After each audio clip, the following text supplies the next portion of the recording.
I see what you're saying. Get it live, and then we both just go private, and then we know it's good, right? That's what you're saying. And I'm Yeah, seeing it what's good. weird though is mine says this video is unavailable. Do you have a new stream key by chance? No, no, because you clicked me live. It says you are live Where are you watching it, Jack? on YouTube. But you're watching it within your Yeah, the same way I always do it. Like I can see you in Rendezvous, but in YouTube it says this video is unavailable on the screen. I'm showing live. Wait a minute. Let me see something here. Output. Both are live, and I'm showing you and I on my live stream within my live streaming stream now tab in the creator Yeah, studio. yeah. That's what I'm talking about. In the Stream Now tab, it says this video is unavailable. Is it say anything up top about stream health or anything? Yeah, it says live. Stream health is good. Green, you are live, all that stuff, but there's no video available. I wonder it has something to do with being private. I don't know. I see mine though. Well, let me ask you this. Is the box look good? It looks good to me. I mean, you're a little bit off to the center, but I could fine tune that. But I mean, Okay, well let's both try to hit public and see what happens. If it doesn't work though, before you hit public, if it doesn't work, let's just end this stream and restart it on public. okay. Sound good? Let me know when you want to switch. Right now. Okay, I'm switched. Alright, to public, it still says video unavailable. Let me try refreshing. I'm showing live. What's Yeah. up, everybody?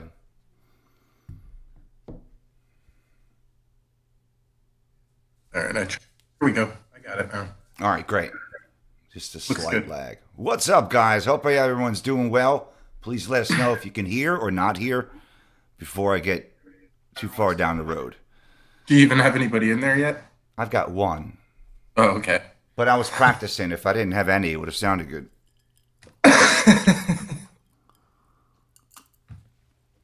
Oh my God. I drove more this week than I've driven in 9 weeks. So you pulled out of the driveway? I went out of the driveway more than once. It's crazy. Did you see? I didn't think anyone was going to get my comment when I was trying to be a clown about getting to fifth gear. Yeah. You I can't knew win what them you all, meant. right? Definitely can't win them all. Yeah, I knew what you meant when you said that. I figured you did, dude. You know what a lame ass I am. You'll put more miles on my car the weekend you come than I have done all year, I'm sure. How many miles have you put on that car, like total? Well, at the time I did the last video concerning that, it was 1,003 miles during that drive. So it was, So you got it it's down probably to 1,011. You got it down to the 3 miles. Yeah. So that's few. I could probably give you the tenths if I go in the car.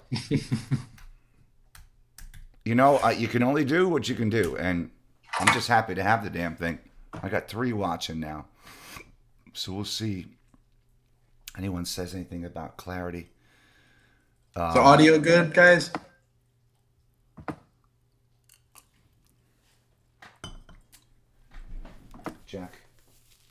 Jack, my dog.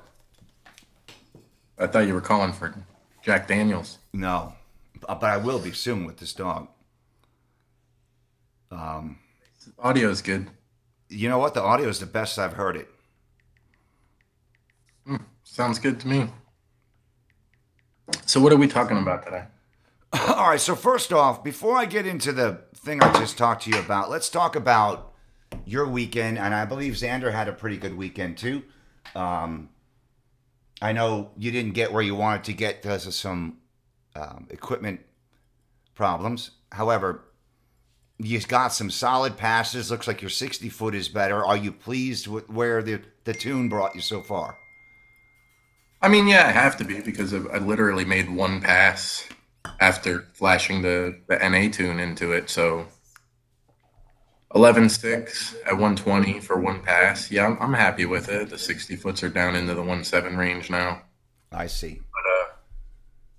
Really, I was pretty upset with the weekend just for the simple fact that I didn't have the nitrous. I mean, that was obviously my main goal was to go out there and see what it would do on the 150 shot, but nobody's fault but my own. So, but yeah, the track is literally the last the first couple events already have been ridiculous as far as how busy it's been.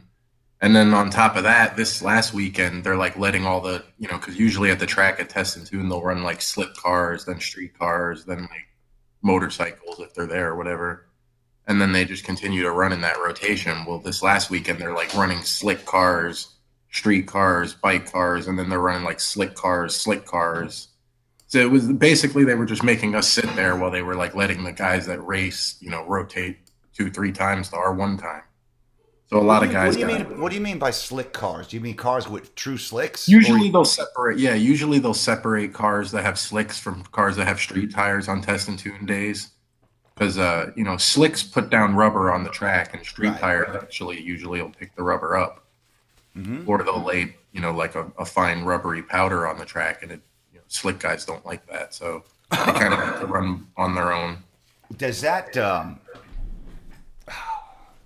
that mess up a drag radial per se for traction? Who takes the worst? It doesn't necessarily mess up the tire. It's more just I think it's more just a traction concern. So after running a bunch of street tires in a row on the track, it's not laying down the rubber the same way the slicks do, and that's what makes the track hook. It's the rubber that gets laid down on the track that makes it hook. I see. So it's not necessarily a bias ply versus drag radial issue. It's just that it would affect one person's traction more than others because of the type of tire they're using. And I guess the power of or the type of car doesn't really matter, right? It's just a matter of getting that build up on there consistently. Yeah, pretty much. Okay. Question here. Starting to run time attack in SCCA in my GT350 N-Gauge 93 tune. Should I get the E85 tune? I would say no, honestly. Most of the tunes for these cars are really kind of like, I don't want to say that they're dangerous in any way, but most of them are designed for guys that go out and drag race, and I just don't feel that there's enough testing done on those tunes to go out and run wide open throttle for 20, 30 minutes, especially in the GT350s that are revving, to 8,300 RPMs, 8,250. And then I've also seen some issues. I'm going to try it out this weekend on the 18 at Little Talladega. It's not a big deal to me. I'm just going to have fun if it doesn't work out. But I have had buddies of mine that have been on the E85 tunes and going around certain corners, they've sucked the pump dry. And the car, will start pulling power and stuff, and it'll start, hiccuping going around certain corners due to not enough fuel in the hat. So I don't know if that's to be a concern on the GT350, but I've seen it happen to a couple GTs already. In reference to expand on that a bit, does it benefit the vehicle in any way to be on E85 when you're doing that? Is it run cooler? Does it run hotter? I mean, is there any benefit, or is it really a wash? E85 is known to run a little bit cooler. It has the burns a little bit cooler from what I understand. But I'm just more concerned with the tune itself and how aggressive it might be for running, most of those E85 tunes, like I said, they're really meant to be like all, max timing, all that good stuff to for drag racing. Mm-hmm. I want to do a tune on my GT350R when I start doing time trials myself, but I'm pretty much forced into Lund because I already have the Lund N-Gauge for that car. Right. But I'm going to get with Lund, and I'm not just going to do like, send me your canned GT350 tune. I want to do like a full-on remote tuning session and data log on track so that we know for sure that this thing's not like knocking on track or anything like that, pulling crazy amounts of timing or air fuel, it's not getting super hot, just really make sure that it's maybe I can gain a little bit of power out of it, but at the end of the day, I'm more concerned with, not blowing the thing up. Hmm. Now, obviously, when you're looking for that kind of tune, it's going to have different parameters, different requirements than going watt for 10 to 12 seconds. So, I mean, is that something that all these tuners do when it comes to this kind of track tune Look, versus? yeah, no, I mean, I'm not trying to bash the tunes or say that they're not safe in any way, shape, or form. I'm just pointing out the simple fact that these guys tune and they data log on drag cars all day long, Mm-hmm. not necessarily so much on track cars. I do know that Lund has done some work with track guys, so maybe they might be ones to contact on that. I'm not sure about Palm Beach Dyno. I'm not going to say they don't either. I'm sure they'd be more than happy to help anybody that's looking to, do something like I said, like that wants to do like a full remote tuning session and data log on track. I'm sure they're just as competent as anybody else at getting it right. I'm just saying that if you just ordered an Engage with a tune in it, I would be a little bit wary of that tune on track. Absolutely, I agree because that's not what it's for. It's for quick watt 10 to 12-second shots, not wide open, closed, start stop Yeah. for And I'm not 20, even 30 going to minutes. say, just to be clear, I'm not even going to say that it's specifically for drag racing, their tune. Again, I'm pointing out the fact that it's the guys that they're working with to data log and to do, these guys are making, I've done the data logging sessions with these tuners. Make me a third gear wide open throttle pull. That's what they want to see. You know what I'm Mm-hmm. saying? Like, I want to see what the car is doing after 20 minutes. Let me run 15 minutes on track wide open, and then start a data log for the last 10 minutes on track and see what the car's doing. Stuff like that. Right. I'm just pointing out that they're not so much working with those guys when they're developing these tunes. That's not to say that they can't be used. I have no information that would suggest that it can't be used on track. I'm just, be wise when you make those kind of decisions. You know. Yep. For sure. For sure. You excited about this weekend coming up that you're going to Oh be yeah. doing the back to back racing, one bike, one car session? I No, mean, it's not one session. It's a full day. well, I meant a day. Oh yeah, yeah. It'll be a full day at Talladega GP in the car, and then the following day at Barber Motorsports with the bike. I would bet that that's pretty damn tiring by the time you're done with that weekend, dude. Yeah, Right? yeah. And there's lots It's of especially the bike day. It's super tiring. right. I did.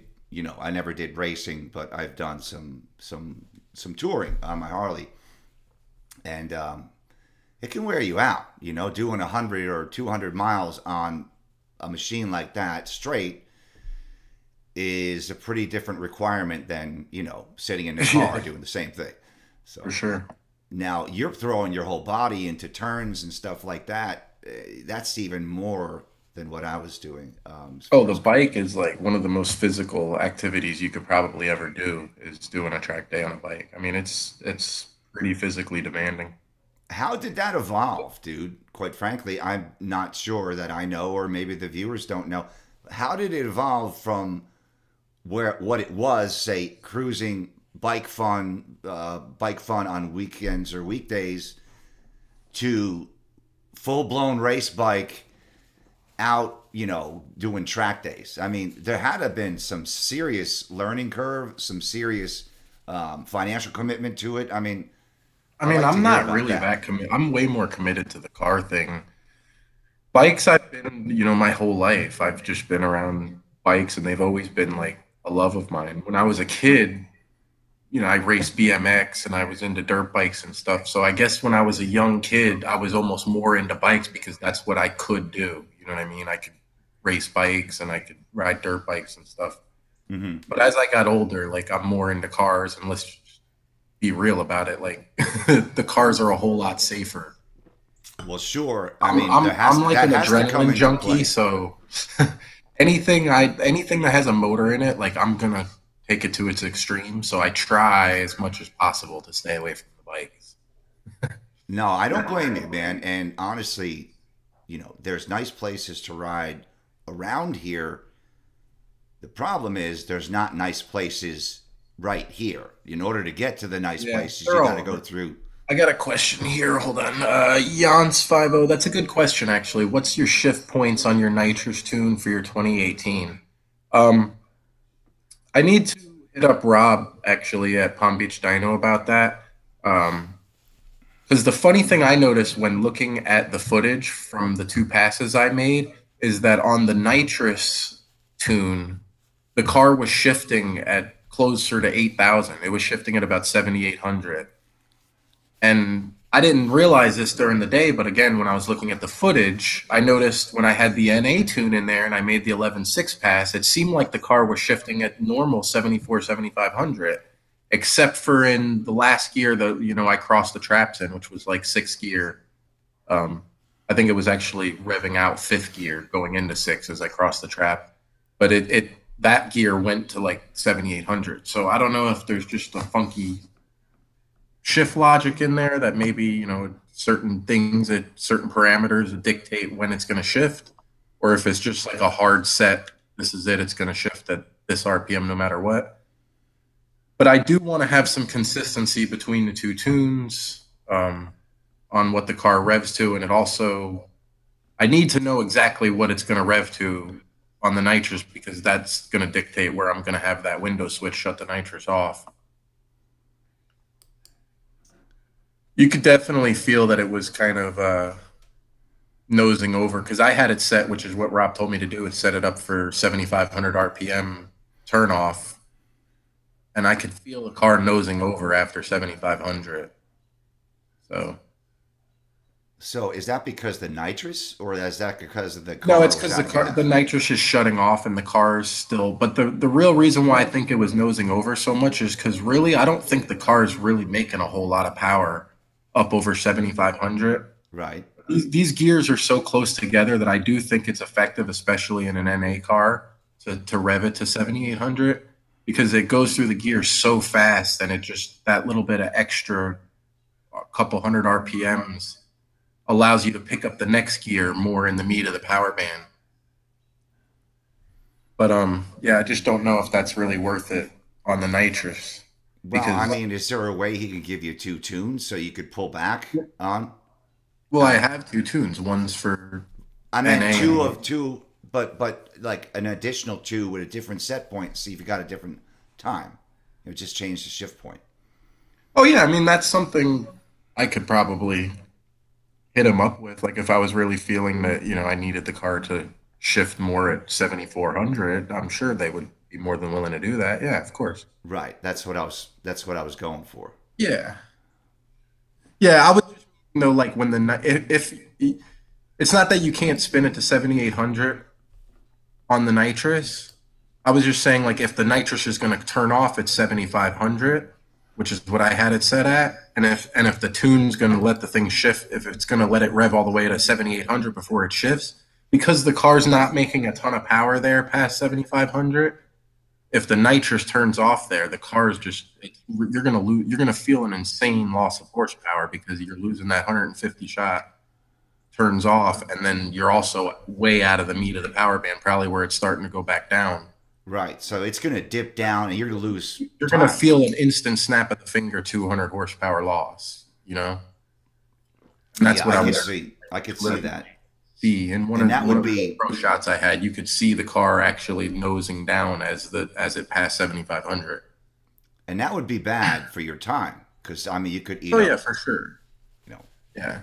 So I mean it's, and I think what I'm coming, the conclusion I'm coming to right now is it's just not that simple. Get a tune, pop it in, and bam, you're doing this. There is, no matter what you're Well, doing, whether you're doing like what I said Xander's before, doing or I've used you. nitrous my whole life on manual cars. I've only had manual cars, and it is just about all the issues minus the me not having the correct jets the other day would have been non-issues in a manual car. Right, because it's based on whether you're wide open or not, right? Well, I could set up a window switch in a manual car as well, but then I can shift it where I want to. So I Right, can say, here, turn the nitrous off at 7,500, and I just am cognizant of shifting the car at about 7,400. right, right. That These makes things, these autos are tricky, man. Like even in stock form with no tune in it, and I have this on footage, the thing doesn't shift at the same RPM every time. And that makes setting up nitrous to get the perfect run a pain in the ass. Well, I wonder what logic is in there to tell it to shift, 100 earlier versus 200 later. That's kind of, you would think Yeah. it'd be the same It's like thing. if it shifts at 74, and I have footage of this on the stock tune, like I said, it's shifting at 7,400, 7,400, and then all of a sudden it'll shift at like 7,000. And it's just kind of like, or vice versa. It'll throw the first two gears at 7,000, then all of a sudden up down track, it's shifting at 7,400. Right. I set the nitrous up to come in, to turn off at 7,000 to be safe for the first two gears. The thing's nosing over on the big end because it's not, the nitrous isn't on. Yeah. To get, like I said, I need to make sure that the shifts are consistent. I know exactly where they're going to happen, and it's going to happen in the same RPM in every gear. Well, I think the moral of the story in general is none of this is drop in tune and you're running consistent something. The cars seem to be consistent, but these little jumps you got to make to get forward, especially with an automatic car and the nitrous setup you're using. I mean, it looked like on the nitrous pass, it looked like the car was banging them out at 7,800 every time. The concern that I had was looking back at the footage, I realized that on the NA tune, the car was shifting at 7,400. So I'm wondering, did maybe like Rob sent me the NA tune has a different shift point? Or was there something else in the tune that dictates where the car shifts, and that's going to be an inconsistency across the board? Like, maybe the nitrous tune will sometimes shift at 74. That's what I'm trying to figure out here. Yeah, I mean, is it based on an RPM or is it based on a specific pressure? Because Not on the newer cars, but I used to do tuning and stuff on the older cars, and you'd be surprised sometimes how many parameters there are, to dictate a setting sometimes. Well, that's where I was going with the question. Back in my day, you put in a shift kit in a turbo 350, and basically what it is just larger openings for the paths that the fluid travels to give you a higher line pressure for those particular set of clutch packs, 3 in most cases. And on top of that, you would have a bigger or a less, a different style spring to absorb that 1-2 shift. I think it was 7,800. I'm guessing is that also a 10R80 car? Manifold. Hey, what's up, Bullet 40? How's it going, man? Yeah, like I wish you had that on footage, man. Bullet kept telling me how it looked like when my car hit second gear, it pretty much almost lifted the wheel. I'm telling you, dude, you guys, it If you blows watch me the away footage how from hard my- those cars shift. If you watch the footage from my passes, like my in-car footage, is it me or does it seem like my car shifts harder than anybody else's? Like that thing throws me around when it throws second gear. I don't know if maybe there's just a lot less cars that are in drag mode than I think. Well, no, I mean, maybe I there's a think lot more Xander's base using cars that drag don't mode, have and that. so does but maybe it's your tire. Yeah, but settings. Xander's car, yeah, that's a difference though. Xander's car, but I even like if you watch Stang Mode's car when it shifts, it looks so much smoother. Well, it He's is, on- dude. he's I mean, on- literally, if I was in your car for one track at the I'm not pass, saying it's a you could bad take thing. me It's to a the good hospital. thing. I love it. It's Because there's just no way I could handle that amount of your head is literally bouncing off your headrest. Who's your tuner, Nickel White? You have China also? What are you saying, Mike? What I'm saying is your car, what I've noticed is when you do a 1-2 shift, your head goes back somewhere like 2 to 4 inches. It throws your head back to where it bounces off the headrest. And if I had to do that once, my next trip, instead of in second pass would be to the hospital because it would probably snap my little. It's violent. Like It it's to the is point violent. where That's the honestly, right like word I'm for it. telling Bullet, I'm not gonna lie. Like I was actually kind of scared of the nitrous because the 1-2 shift in drag mode NA is so violent that like the 150 shot makes me nervous. Well, It's just I know that if when it shifts that hard and it's second gear in such a short gear, like if it goes to spin, it's gonna happen so fast. right. Excuse me one second. See, that makes me nervous too. We were just talking about that the other day. He's saying he broke an axle on the 2-3 shift. That's exactly what I was saying. I Makes me was just going nervous to go there. because a lot of these guys are breaking axles on the launch using trans brake, and it makes me nervous to think like using the nitrous with the nitrous coming in at 30 something hundred. There's a good chance. Matter of fact, if you watch the footage from my 100 shot nitrous drag pass that I did, I was telling Bullet also about this. That if you watch when the car launches, how it sets me back in the seat, when the nitrous hits, it set me back even harder. So that's making me think like that's telling me that the nitrous is actually shocking the car harder than the launch is. And it's nervous to break an axle moving down track 40, 50, 60 miles an hour because that's when crashes happen. Yep. How did that work out when the axle broke on 2-3? Did it get out of hand on you at all, or was it just didn't knock control at all?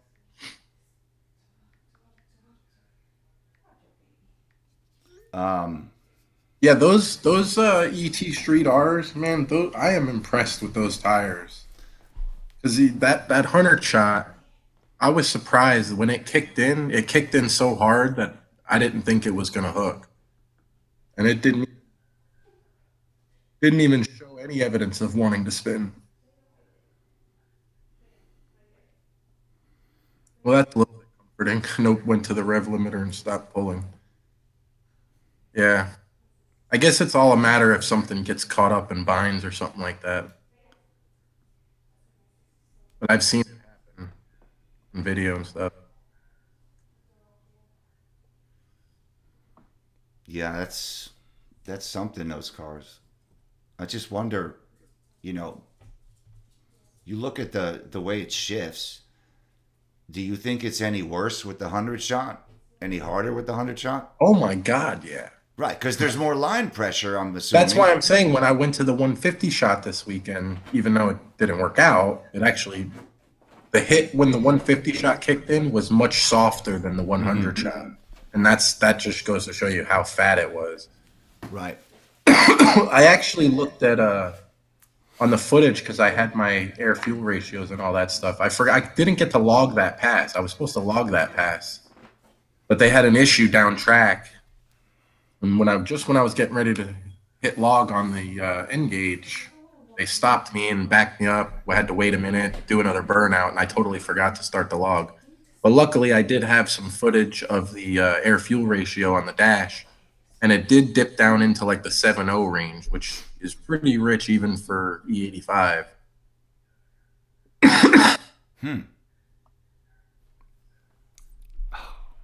So now, after that, oh wait, before I ask you anything, you got any more questions there? Before I ask you what next my next thing. Yeah, see, Nickel White says his has short shifted on him also. See, I don't know what that is, man, and I have a Facebook. It's there. You should be able to find it under Serpent Stangs, but honestly, I pretty much never go on there, so it's a terrible way to get with me. But you can always comment on here or on Instagram. It's Serpent_Stangs, so just like it is here, but with an underscore, and I'll always reply to that.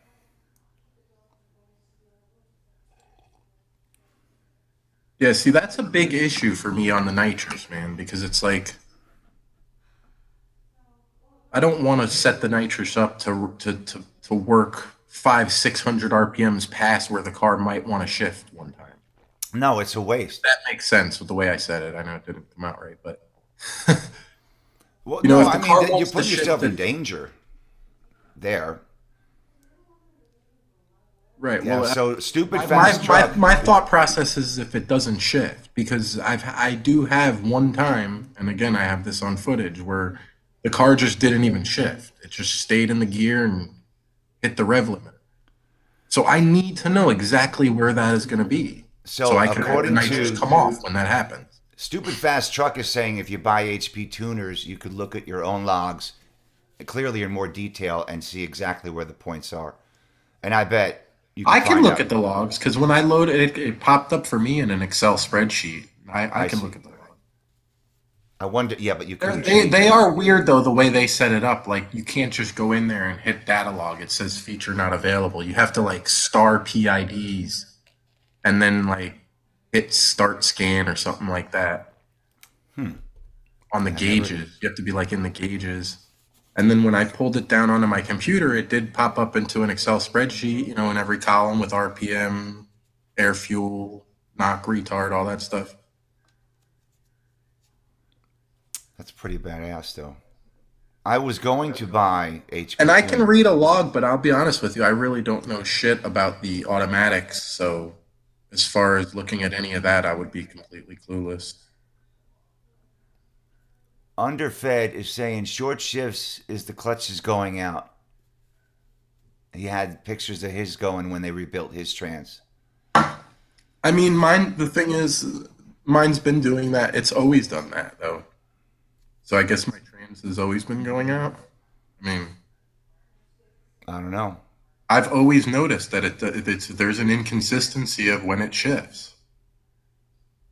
That would be impossible to get accurate. You'd have to, you'd have to have a buffer, a few hundred of safety, because it's never going to be the same.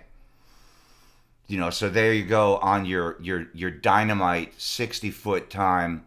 It may get down to the point where I might just have to tell Rob, like, look on the nitrous tune, let's pull down the shift points to like, 7,400 or so. I was going to suggest at the end of the day, that's the Or safest. even 7,000 because I've never seen the car shift below 7,000. That I've never seen. So The stupid one fast time it truck did asked miss a about the shift. firmware. Is it on the latest firmware? What? I'm assuming the transmission and everything is the car on the most latest revisions of whatever it needs to be on software From wise. Ford? Um, I mean, the car hasn't been to the dealer in probably 6, 8 months, so I mean, probably not. Yeah, it hasn't. Let me ask him. Stupid fast. When was that latest update? Do you recall? Or maybe underfed?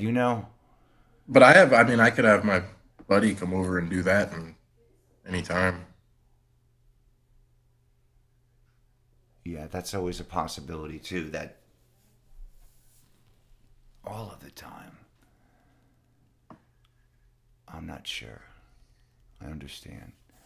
Well, yeah, that would be something to check out for sure. Well, and I wouldn't worry too much about the half shafts on a bone stock car. I mean, it's happened. I'm sure there's some out there you could find that's done it, but bone stock car, stock tires. Don't go out there and try to, be a hero. You'll be fine. I have a question in regards to that. If you're done with your person Let there, me see if oh, live. Yeah, that's the same. That's what I used to use with Advantage 3 software. Like I said, I used to I tuned my O3 Cobra.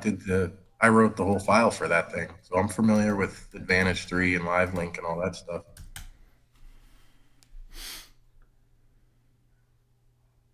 I mean, like I can data. What if we're looking at the engine? I know what I'm looking at, but I'll be honest with you, I've never. This is my first auto, so when it comes to looking at anything to do with the shift logic, I have no idea what I'm looking at.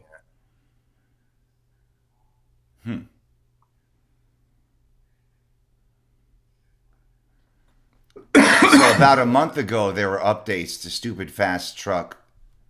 So maybe there's something very recent for you, Steve, that would help. Yeah, I agree. 17 rush.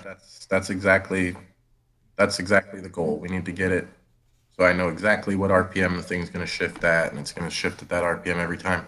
Like I said, I don't know if you heard that part, but I may just end up telling them, let's make the thing shift at 7,000 on the nitrous tune. I don't think after a few hundred RPMs, the car makes that much power and it would make that much difference anyway. And at least then I know the car is not going to shift at 6,500 or, so then I can just set the nitrous up to turn off at 7,000 and nitrous will spray through every gear, every time. And that might yield your best result yet. So you never But the know. question is at that point is am I leaving a half a second on the table because of those 500 RPMs in every gear? You know what I'm saying? I Well, yeah, mean, there's got to be even from some the part of factory, that. Ford set the thing up to shift at 7,400. So Yep. There's got to be some part of that that is true, and then there's the point where you're at diminishing no return. You're not getting anything. yeah, You yeah, know yeah. what Well, that point is. that's exactly what we call testing tune, though, and that's what I'm trying to do, guys. But the problem is like when you go out and you get two passes a day, it's kind of and especially when you're trying to do two different things. I'm going out and I'm making an NA pass, and then I'm going out and I'm trying to get the nitrous dialed in. It's like I'm literally making one pass on a setup a Well, day. one of our previous streams, Stupid Fast Truck said he was going to buy the racetrack that he had for sale by him. So did you buy that? Because that would solve a lot of these problems, buddy. I always wanted to buy a piece of property that's long enough and wide enough to where, a buddy of mine was going to have half and I was going to have the other half, and down the center would be, say, a half mile or so of, race type. That would be awesome. No, on the just to be clear, on the nitrous tune, I've only made one pass, and it did shift at 7,800 RPM every time. What's making me question this is since I've owned the car and all the passes that I've made on it, I've seen consistencies in where the car shifts, and then I noticed when I was watching the footage from the other day that on the tune, the NA tune, not the nitrous tune. I have an NA tune from Palm Beach Dyno and a nitrous tune. On the NA tune, the car was shifting at 7,400 in every gear except for in fifth it revved out to 7,800. So now I'm sitting here thinking, okay, so did Palm Beach Dyno set me up with two different shift logics, or is there something that's making my car shift inconsistently? That's where I'm like, just to be clear. When I did put the nitrous tune in, it did shift at 7,800 every time. Man, that is, it sounds like a Yeah. little problem, but it is really everything in order to get this dialed in. It's everything Sure. to get that right. Exactly. And that could Being literally take automatic and you being operated on a window switch, it absolutely is pretty right. much make or break.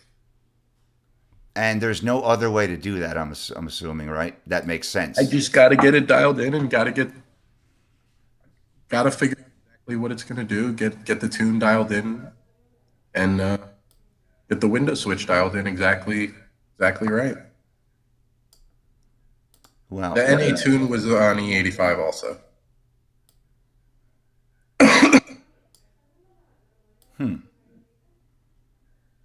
well, it sounds like you got your hands full. I have been considering going out and doing I think Union Hill around here. I've never been there, but there's a little 8th mile track around here. It's supposed to be okay. I'm sure I could probably get a lot more passes there.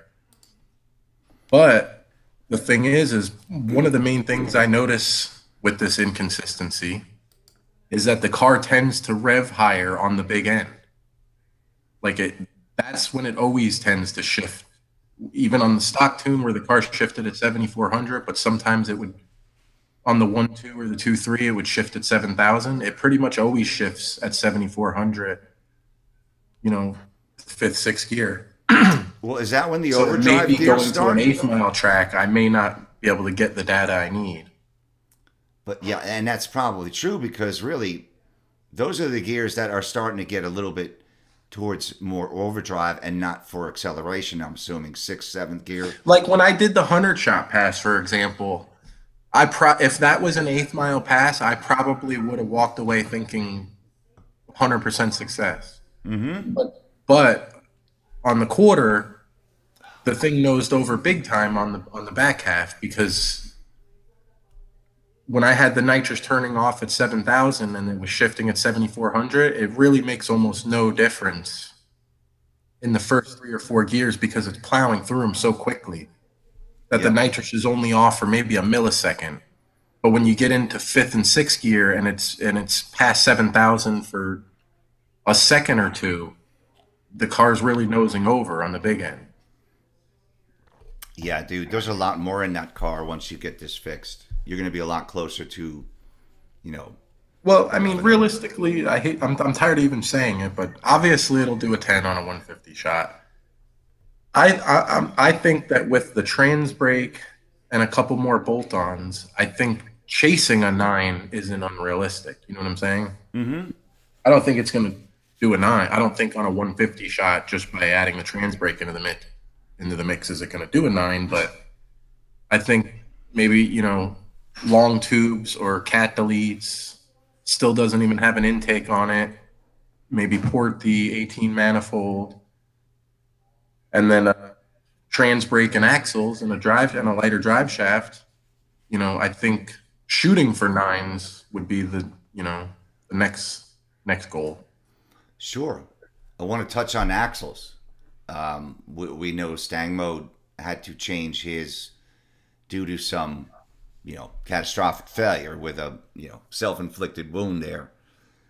I'm trying to understand why he got GT350 axles versus the Ford Performance axles that I have that are probably It's made by simple. The G-Force. Ford Performance Actuals are $2,000 a set, and GT350s are $350. Well, that makes some sense. Well, then that was easy. Wouldn't or Yeah. shouldn't all my questions be that easy? I Okay. mean, well, it's not that easy in the sense that they're not. I'm not trying to say that they're the same quality or strength either. They are That was my better. point. Yeah. With as I mean, often as he goes, I would they're think proven to that, be better than the GT axles. Let's just say that. And for and three that hundred makes sense. That bucks, makes it's sense. not a bad. I will. It's not a bad idea for $350. No, no, no, not at all. It's certainly Because, not like going I to be said, the worse than very that. next step up is like 1,800. So And that's what I think I have in mind. I'm definitely going to go straight for the G-Force Outlaws or the Ford Performance. They're pretty much the same thing, or they are the same thing. Exactly. The trans brake. I have a comment. The trans brake is brutal. Exactly. Stupid fast truck. Do you use it? Do you have it? I see it as being an asset, Yeah. but it's He probably actually worse than dumping my clutch. With the muscle every exception, day. dumping my clutch is I'm not going to go anywhere where you're going to take off like Believe a it or jet. not, you do need the Outlaw axles NA on these cars if you're using the trans brake. Yeah, he's not Um, using it. if you put it like this, every guy that's tried the trans brake on the stock axles has snapped them. Every Oh, guy I know. And I oh, that's also know a guy that has already snapped a set of G-Force 800s on the very first pass on the trans brake, wow. and that's on an NA 2018. And I that's mean, these following the launch procedure at 2,500 or whatever it is, no, that's 3,000. on the trans brake, dude. Like you Yeah, can I rev. understand, but you can launch it at different RPMs. So I'm assuming he Yeah. launched it where he was supposed to. What do you mean by where you're supposed to? When on the trans brake, you can rev it up to 4,000 and launch if you want. But that was what you're not supposed to do. That's why. Well, but he had G-Force 800 horse axles in a car that makes 500 horse if it's lucky, Jeez. Okay. and it snapped on the first hit. They might have been made on a Friday then. I mean, just looking at what the majority is of the majority of cars that are running the trans brake, just looking at what's happened to them, I think it's fair to say that you definitely need the ultimate axles if you want to use the trans brake. I agree. But I still don't disagree with his, you know, choice of going with the GT350 axles. I do know a guy that has broken the GT350 axles on the trans brake also, but I think that same guy also had quite a few successful passes on him on the trans brake. And again, for $350. I mean, if you want, the saying, you want to pay, you got to pay to play. True. If you want to go tens, you want to go nines in these cars, you got to pay $350 is a small price for No, it's I didn't realize the other ones were that much money. Number one, number two. I mean, yeah, I mean that's what this Ford, game is about. I'm You not know, sure if you're aware, but the Ford Performance axles are the Outlaws. They're the same axles. they are okay. The Ford Performance axles are the 1500 horsepower Outlaws. Well, I should be good, especially since I don't drive it. I should be really good. Um, so I all right. So that makes that deal I got on my car a little bit better. Okay, makes me feel good. I would have a tough time. Not that I wouldn't drop it, but geez, that's a lot of money plus installation, right? Geez, that's got to be a good buck. You want to sell your axles? I'll rent them to you, dude. I You mean, I rent ain't them to using me? them. Just don't get them dirty. Can I return them in three pieces instead of two? I'm under warranty, so yes, you can, but we just can't let anybody know. You have to put them in broke. I could do that. Hey, if you're gonna make the Hail Mary pass, you could do anything you need. It's just I don't have much to offer but axles.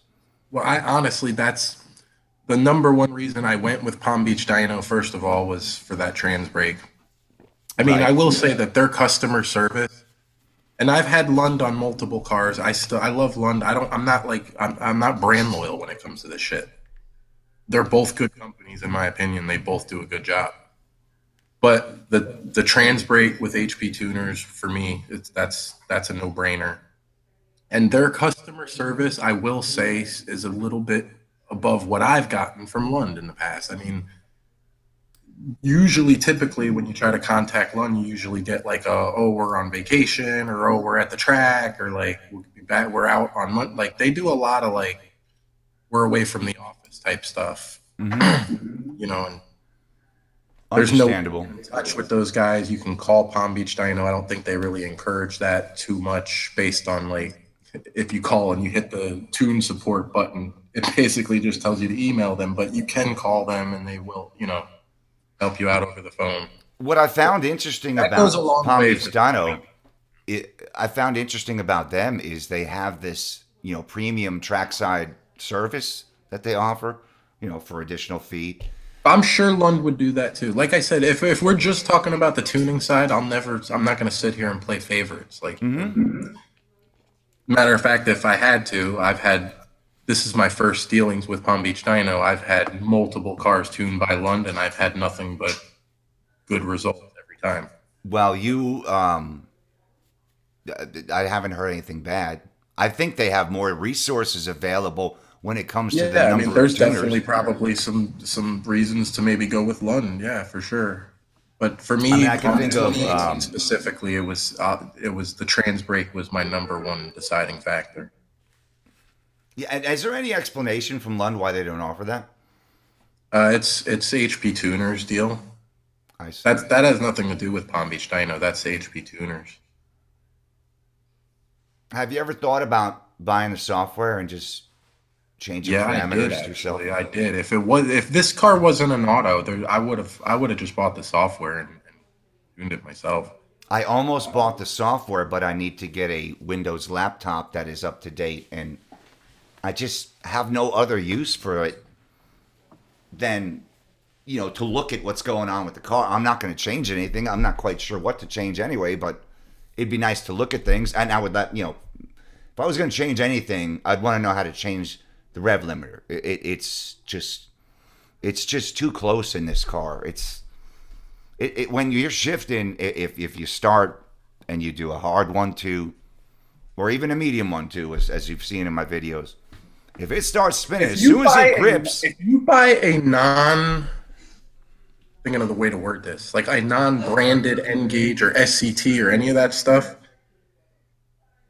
there's user parameters in there that these guys are locking you out of. Like SCT is a perfect example. Like if you get tuned through Lund with an SCT, you're locked out of all that stuff. But if you just buy a SCT tuner just straight from SCT or an N gauge straight from HP tuners, there's usually, I'm not so sure about the N gauges, so don't quote me on that. But for SCT, I'm positive. There's user adjustable parameters, and that's in there. Things like rev limiter, gear ratios, global timing, so you can, if you want to pull a degree, couple, and that's just It's awesome for guys like me that kind of know what they're doing, but they lock you out of that stuff because for obvious reasons. They don't want Right. to send you a tune and then you add 2 degrees of timing trying to make a couple more horsepower and then you're blaming the tuner. No, the only thing I want to do is increase the shift point, because if I'm having a good time getting squirrely, as soon as I get grip, it goes bap. I mean, it's right to the rev limiter, and I mean it's just impossible that means shift. I thought you were supposed to shift when it hit all the way to the one side. See, I had it all wrong. No, Well, I yeah, mean, ultimately, when it hits the you rev wanna time limiter, it went all the way to one side. Yeah, and it stopped running and smoked for a little bit, but that's okay. But no, and seriously, it happens so fast and maybe it's just because I'm old and broken, and I don't have it no more when it comes to shifting fast. But geez, dude, it can happen so often. At least it's happened several times to where the car is spinning. I'm having a good time, but it hooks up and I'm spinning and I'm at 60 something hundred, 62, 63. As soon as it hooks up, bam, revler. You know what I mean? Because I can't shift fast enough because you got so much momentum. You'll see. You'll probably never have a problem with it, and then I'll be mad. But that's all right. That's all right. The thing I can't stand about the S550 platform is when the car is running and I'm out of the car, when the door shuts, the horn. Oh yeah, that drives me nuts. That's forescan. I could change it. I shut mine off. I think. Oh man, yeah, I would like to shut that off. Well, when you get here to do that works on their own car, that probably does bother you a lot because I'm constantly like working on the car and like it's running or something, and I get out, shut the door. It's annoying. I'll be at the track and like everybody always turns around like I'm honking at them.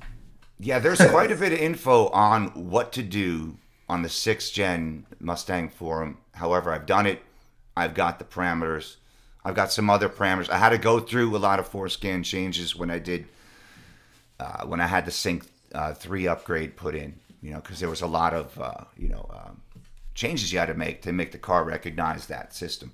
But shutting that off was one of the first things I did. The next thing I want to do is turn on the boost gauge that's in the dash between the two gauges, just because, I mean, why not? It's there. I could turn it on. Yeah, I would definitely want to have that. I'm not sure what else I'm going to do beyond that.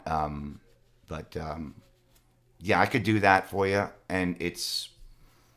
That is, yeah. Xander just said, I wish my mode would be set to default once the car is turned on. And that's something I want to know. Would that not be a no-brainer? Like, who was in charge of that at 4? That's a dumbass thing. And quite frankly... Like, we got 9 in here, so you're probably not watching. But if you're watching, are you stupid? Like, what is having my mode? And then when you start your car, it's no longer in my mode. Like, it should say your temporary mode or some bullshit like that, because clearly it's not your mode. Because if it was, it would start up every time you use that key. Now, I don't have that fancy schmancy stuff that you guys have. Mode, but it's not my car, apparently. No. So, I mean, what happens when I pay the car off? Is it truly my mode? Or is it going to be, Yeah, and you see, I'm not the only person. It's just crazy. Yeah, I'm glad it has it. Auto stop start is worse. Now, there are a lot of things we could do on the F-150 platform I haven't touched yet, stupid fast truck, but for sure there's some more tinkering for me to do with the S550. And I believe the My Mode thing is something you can put in default. I want to say I read it somewhere. I'd have to go through the documentation I have, but I want to say it's something you can do. Like, I mean, I should be able to have my mirrors close on my F-150 when I power it down. Instead, I have to manually shut them. I believe there's a parameter I can change to do that. And I was wondering, like on the digital dash with the forescan, if it would be possible to change the red line. I don't know. Because that would. I mean, I haven't really looked at what's going on. Guys are breaking ground every week. Not change the red line on what the car shifts at. What I mean is like on the dash where it displays the red line starting at 7,400. It would be cool if you could, change that. Yeah, and I don't disagree. It would be nice because it's just. Well, I mean, what else? What the GT500? Did you notice where the red line is there? Is it different than yours? I think it was actually about the same. But there's no way to say for sure, on a pre-production car Right. that they didn't just slap one in. It's not even. I mean, they refused to pop the hood on that thing, and we'd all already. They got an engine sitting right here next to it, so that made us all suspect. We're thinking, does this thing have like a freaking an EcoBoost engine in it or It's something? probably got a 5 liter in it It because doesn't they're even not have an ready. engine. I mean, they did start it up, but originally we were thinking this thing don't even have an engine in it. Right. Well, they could make it sound like anything they want, you know. Yeah. Put I some of mean, those old they could have turbo just had a mufflers regular on. GT motor in there, and that's why they didn't want to pop the hood. Exactly. I mean, are you like where are you like with the way you feel about that? Are you kind of like neutral right now because it's not close enough? What? The GT 500, or are you still studying material? Are you still thinking, man, I can't wait to get this damn thing? Or are Oh you? no, dude! I've been thinking that for it's weird, honestly, for me with the GT 500 because I've been waiting for the car for so long that really like it's not that I want the car any less. I still want it as much as I always did, Hmm. but like the excitement is it's hard to keep that alive for 5 years. I don't doubt it. I mean, I have. I mean, you kind of get over it. It's like Pretty asking much. Like, someone for a I know favor when and the they don't car do it. gets here, that's probably. I think when it comes, not even when the car gets here, when the order banks open and they say, hey, you can order one of these, that's probably when I'll start really getting excited. Yes. And I would be excited too, but I definitely think that, you lose anticipation and you lose all the excitement around it when you're just waiting and waiting and waiting, eternally waiting what it seems to be. I would have trouble with that because I wasn't never known for my patience, at least when I was younger. There's no doubt in my mind that that car was originally slated to come out 2 to 3 years ago. Yeah, but something happened, and you could claim it was the demon or it was the red eye, but Mm, maybe they just weren't satisfied. I mean, maybe it was the Z. Maybe it wasn't beating the Z01 the way it should have, or maybe they thought it would. There's so many maybes. We'll never know. I mean, yeah, that is a good possibility that it had something to do with competition and that they went back to the drawing board and wanted to bring out a really good product. But that's a double-edged sword, and if you're already behind the game on what you initially had designed, and you're going to take, okay, let's go back to the drawing board and take another 2 years to put this car out. Who's to say that in another 2 years the competition isn't going to be even stronger? And I mean, you're benchmarking old stuff at that point. Exactly. I mean, you're looking at if you look from the Dodge or Chrysler side of the house, they had the Demon launch, and now there are some red eyes popping up. Not a direct competitor. Yes, the GT500 is not a drag racer, but people like to make those comparisons anyway because for some reason I don't it think. makes Let me sense. say this: like, I don't think a lot of people are going to be cross shopping GT 500 or like Hellcat. I just don't see it.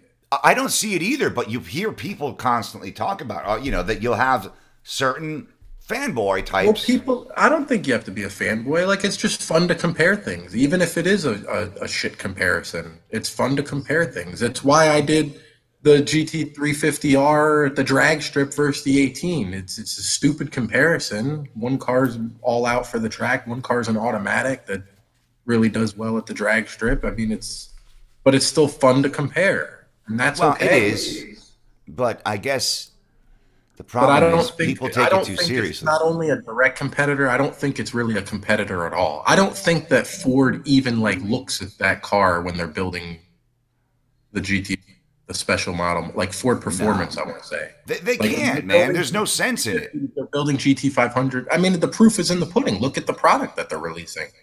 They're not even competing with. They're not even going after that group, Nope. for lack of a better term. No, I don't think it has anything to do with that, quite frankly. I think it has to do with a totally different vehicle.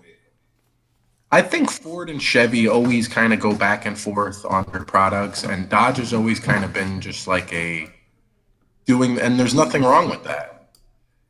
I'm a fan of Dodge for that very reason, actually, that they They're just doing their own thing. They are, and they have the balls to do some cool stuff Which as is what well. I've always liked about Ford, really. It's not always about the best all out product. It's about innovation and, offering things that other companies don't offer, or just going that extra mile for cool, innovative products. Right. That's what, to me, Ford and the Mustang has always really been. Well, it's always going to be. It's well, at least we hope it's always going to be. Because who knows what 2020 or 2021 is going to bring, if anything. I have to refill this because there ain't a damn thing Electric left. cars. Yeah, well, yeah, I'm not really interested in that particular thing, but yeah, that's coming too. I don't see me getting one, Well, although it would probably work for eventually. the amount I commute. I'll be back in a moment. Excuse me. Look at some questions here. Ford dealership closest to me told me Ford is working on an upgrade on the My mode. Yeah, that would be cool.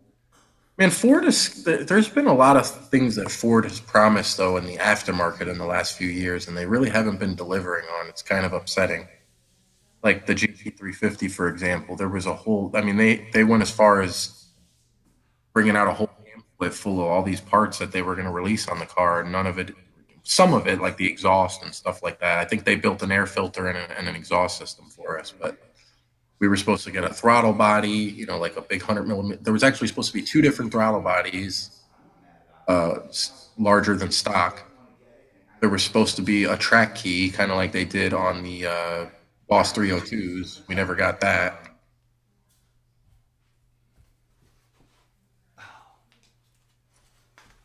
To turn off the beeps when you close the door, you need 4Scan, which is basically like a type of software that Ford literally uses to program this stuff.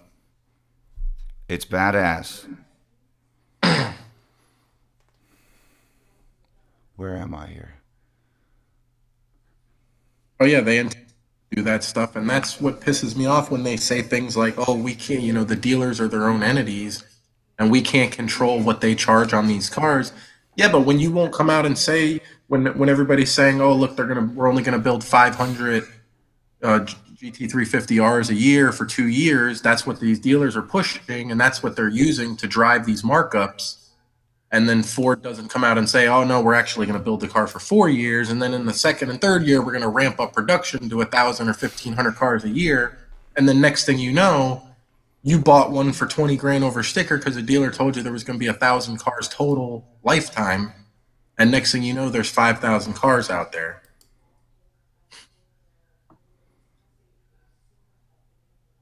Would that upset you if there's too many at the market? No, it doesn't upset me at all. It just upsets me that they use it against you to drive these crazy markups that they put on these cars. I mean, they literally did that with the 350R. It was no secret. Ford knew it's not that Ford comes out and says it, but they know it's common knowledge. They know that's what the dealers are pushing, and they know that's what all of the consumers believe to be the truth. So why not come out and correct it? Right. You know what I'm saying? I don't know that the way they Why not come out and communicate. say, "Oh no, we're actually going to build this car for 4 years," or you know, maybe The they way can't they say, "Well, we're communicate going to do is 2 years in advance," but hey, why don't they say, "Hey, no, we're not going to stop building this car next year"? They don't even go as far as to say that. I think it has to do with how well is this car going to do. I mean, you don't want to make any promises about how long you're going to do something if it The falls on its Mustang ass. has such a special following, dude, that if they put a Mustang out that has a freaking Cobra symbol on the side of it, it doesn't matter how crappy it is. And when I say that, I don't mean like I don't feel that any of those products were ever crappy, but I feel like it's a valid point. They So you release trying to them. say? Are you If trying to they say I'm put out a special? 2020 Mustang and it has a Cobra on the side, like it's gonna bring a premium. It doesn't matter like how it performs. It really doesn't. True. Maybe to the guy it does. You know what I mean? Yep. But we're the minority in that. in that sense. Yeah, but we're the people. Well, you're the person that's going to buy the 500, and hell, look at your stable right It's now. still I'm still in the minority of people that are gonna buy it though. Like I'm in the guys that are actually gonna go use the car and for the way they're meant to be designed for what they're claimed to do. I'm in the minority. Most people are just gonna drive them and buy them and drive them the cars and coffee. You're right, but you're the kind of person they're going to want data from because you're going to push it way past the next 10 or True, 50 but or I'm just 100 owners. but we're just discussing like the market that that's what they're marketing to. From a business standpoint, who are you going to market to? You're going to market to me, or you're going to market to the majority of your potential buyers. They're going to market to anyone that's got enough credit or cash to buy it. Because unfortunately, that's what drives everything. I think loyalty and Well, you're going to market enthusiasm. to anybody, of course. I don't mean market like who you're going to sell it to. I mean like who are you going to target your marketing at? You're going to target it at the majority of where you feel like your market is. I mean, is there even marketing for it? I mean, past the auto shows, like maybe it's me, but because I don't watch a lot of TV, I watch a lot of YouTube. Yeah, there's marketing for it. I But I mean, don't see like every time I want because I don't maybe because I'm YouTube Red I don't see ads. But man, I never see anything about this car other well, I than don't people's think with those kind of again, they sell every one of these cars and some, and they sell them for over sticker, and they got guys fighting over them. So why? I mean, remember what marketing is it's a tool to make yourself profitable in your sales venture. So you're not going to spend more money in marketing than you have to move your product. I guess what you're trying to say, just so I make sure I'm clear, is they don't need to do a damn thing. It's going to sell anyway. If you really want to say it, That's what exactly what I'm saying. right? Okay. I want to make sure I'm clear because I stepped away, and yeah, it makes sense. I mean, why spend money on something if it's going to sell regardless? You know, I mean, I agree that their marketing on this car wasn't the best, but my point still stands that they could not market it at all, literally, like not market at all. They could just say, "Hey, we're releasing a 2020 GT500," and give you the specs on it, and that's it. I And they're gonna totally sell agree every with one you. of them. In fact, I would go as far as to say they don't have to tell you any specifications at all about horsepower, what they think it'll do in a quarter, what they think it'll, because it's not going to matter. Someone's going to buy it. You got that set of people that is going to buy it regardless what it does. I'm not gonna bullshit you. I probably would fall into that category. Like there's not much they probably could have said, and I'm not gonna buy this car. You know what I mean? It's just that's why my channel is Serpent Stangs. Like I have a love for Mustang Cobras, more specifically Cobras, Mustangs that bear that Cobra on the side. I have a special love for it that I don't care if it had 650 horsepower instead of 800. Like the car just gives me a warm fuzzy feeling inside, and that's why I think people spend this kind of money on toys like that because they give them warm fuzzy feelings inside.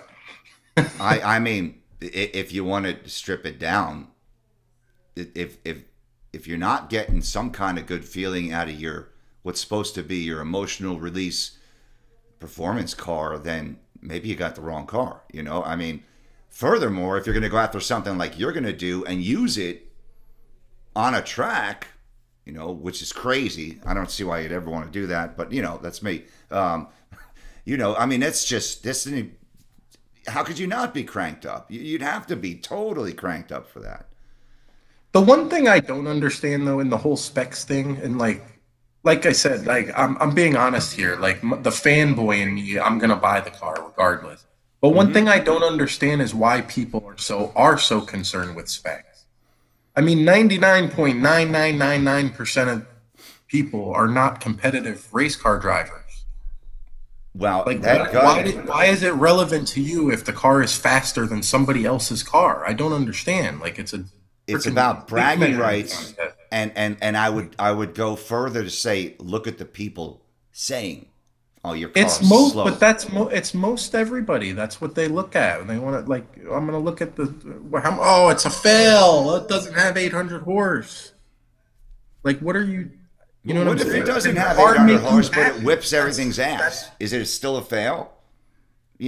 Answer me that question. Riddle me that, or this, or whatever But you're thinking.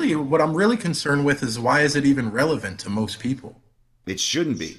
Like how it compares to something else. That's what I'm saying. I'm not saying is it relevant what the specs are. I'm saying how it compares to something else. How is that relevant? If you're not a competitive race car driver, why is it how it compares to a different vehicle? It's what should be relevant is how the car looks to you, how it sounds to you, how it feels to you. How do you feel driving it? Like, does Well, it feel fast enough for you when you get on the gas? Is that enough performance for you? It shouldn't be relevant if like, oh yeah, I love this car, but I'm not happy because this car is faster. well, that car might be a piece of shit overall too. You know what I mean?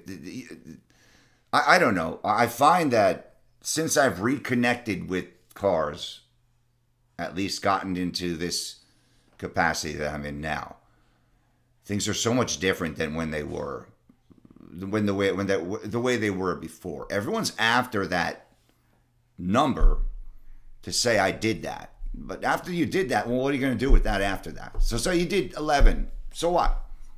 You did that once, I mean, so who cares? What you're not going to do that on the street. You're not going to do But that that's anywhere. actually racing. Now we're getting into a slightly different category. Like, yeah, you might not be a competitive race car driver, but we're still in a very, very, very small percentage of the actual people.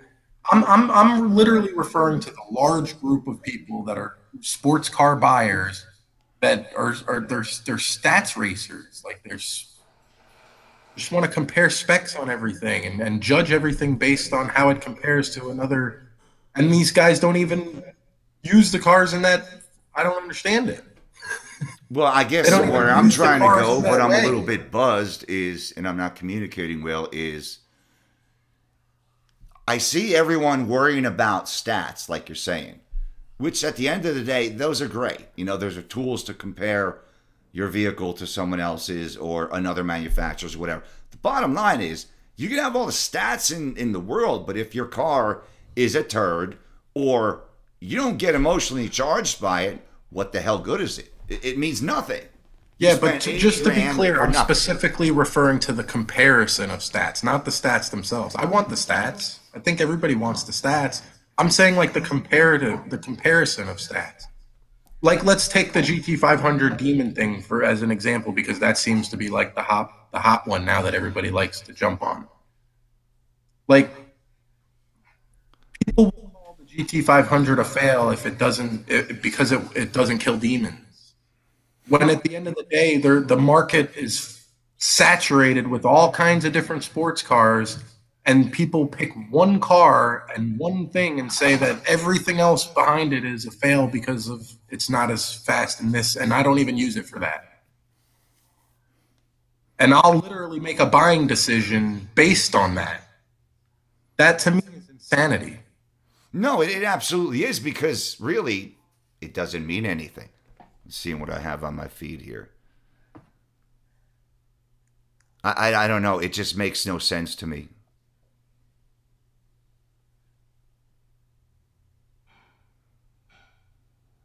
Someone brought up a good point. The supercharger in the GT500 doesn't seem like it fits. That stupid fast truck. And I would agree because if you look at the Ford GT, that twin turbo EcoBoost, that's 600 ish horsepower, that I'm sure could be pushed past that, is a badass engine and happens to be mated to the same transmission.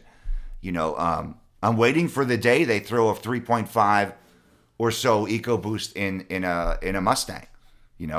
But I may be waiting for maybe they'll have a battery powered one before then. But you know, um, I think that's another way to take the Mustang that would be super exciting because it's all new. It's not the same regurgitated mods again. It's a new platform in a sense, in a Mustang. Plus, it lightens up the front end a bit. I'm sure. A lot of these new generation superchargers, positive displacements, they look a lot larger than they really are because of they're essentially upside down. Right.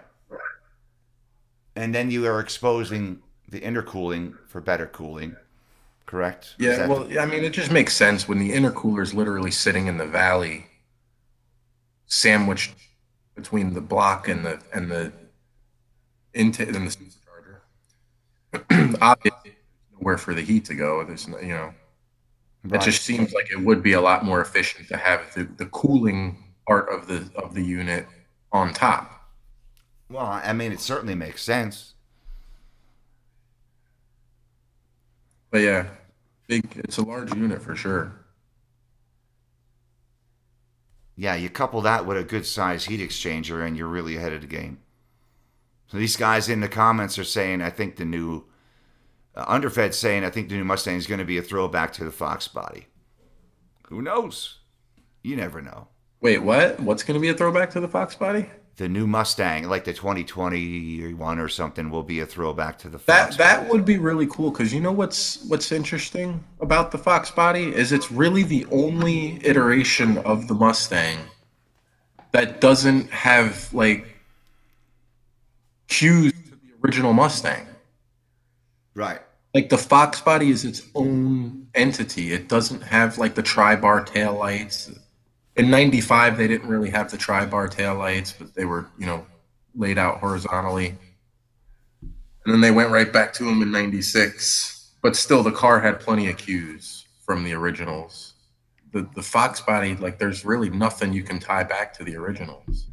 So that No, would be pretty interesting if they did something like that. I just don't know how they would make that look modern, but I'm sure it I could be don't know, done. man. That'd be I'm not a tough. designer. No, I have no skill set in that, nor do I have any imagination either. But it would be I think the new Mustang is going to be very modern. well. We actually had dinner with the designer of the S650. Of course, he wouldn't tell us anything, obviously, but he did kind of hint towards it being more modern. Well, speaking of modern, if you look at some of Coyote Car Guy, who just joined my stream, some of his older videos, um, he's got some variants of, I guess they're just sketches, drawings, or whatever of what a modern Mustang would look like, and some are pretty damn wicked looking. Perhaps sharing it with a Lincoln platform, so you can have a Lincoln, luxury sports car, and have a your typical Ford one. There's a lot of great designs down there. I mean, I'm sure I'm not going to fit in them because the roof is so wedged down and everything, but just very cool looking stuff. I don't Yeah, know. I think the Mustang will kind of continue on the S550 design language. Yes, and Like along it's along those when I say lines, but continue on the S550 design language, I don't mean like they're going to keep that design language. I mean like it's going to be an evolution of that design, not necessarily, pick up from an earlier design or. But we'll see. yeah, no, we will. Excuse me again. I have to go get my I drink. would like to see the Right car back. get shorter and lighter. Back, I mean, because to me that would be more true to its heritage. Like the car has gotten too big and too long over the years, and now we're at that 4,000 pound mark, and everybody's oh well the technology all that shit doesn't weigh but a couple 100 pounds, and these cars are well over 1,000 pounds heavier than they were. It's just longer wheelbase. These cars are coming with 18s, 19s, and 20-inch wheels. The brakes are the sizes that the wheels used to be. They've just gotten too big. And I'd love to see them, go back more towards like the Fox body wheelbase. I think the Fox body wheelbase is 4 to 6 inches shorter than S550. It's quite a bit shorter, or actually, we're over 6 inches shorter. Actually,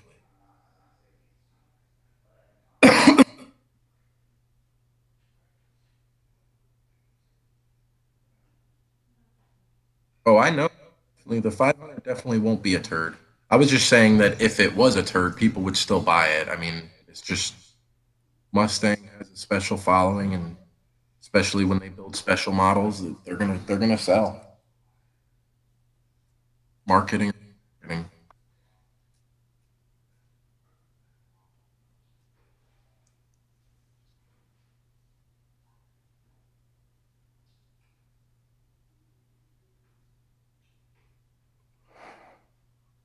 Without being condemning of one's views and trying to make objectified and considering each and everyone's valid opinion, I honestly believe that I completely forgot what I was going to say.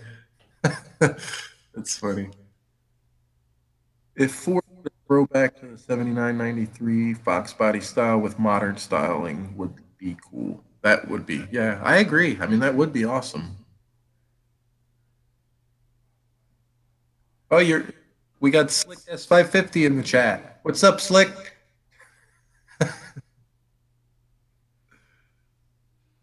Yeah, we'll definitely hybrid Mustang. Ford's already announced that we are going to see a hybrid Mustang.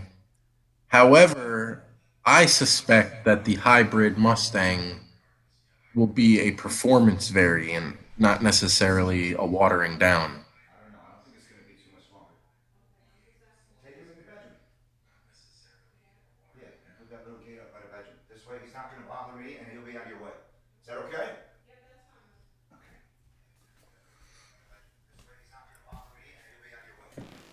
I'm here. Sorry. A little bit of trouble with my dog. He's needy. He's worse than I Yeah, am. going all the way back down to Fox body wheelbase might be a little bit much, but I still feel that the cars have just gotten a little too long and a little. I mean, at the end of the day, that's what a Mustang was. I mean, if there's anything, you can take design cues and always slap them on there and say it's a Mustang, but the was a small car. Surprisingly, though, it's got good headroom and good legroom. Excellent legroom. It's not really such a small car anymore, though. I mean, the interiors, I think the fastback shape kind of always is going to keep the back seats are always going to be like unusable and stuff like that, just the way it slopes down. But the interiors haven't gotten so much larger. It's the hood on these things are, and that's one thing Mustangs have always been known for is long hood, short tail, but they're so long. What's funny is when the hood scoop came off and I drove the car for the first time with no hood scoop, I was like, damn, this hood is like a mile long. Not that it affected my driving, but it was just something to see how long that thing is. The hood scoop kind of breaks it out.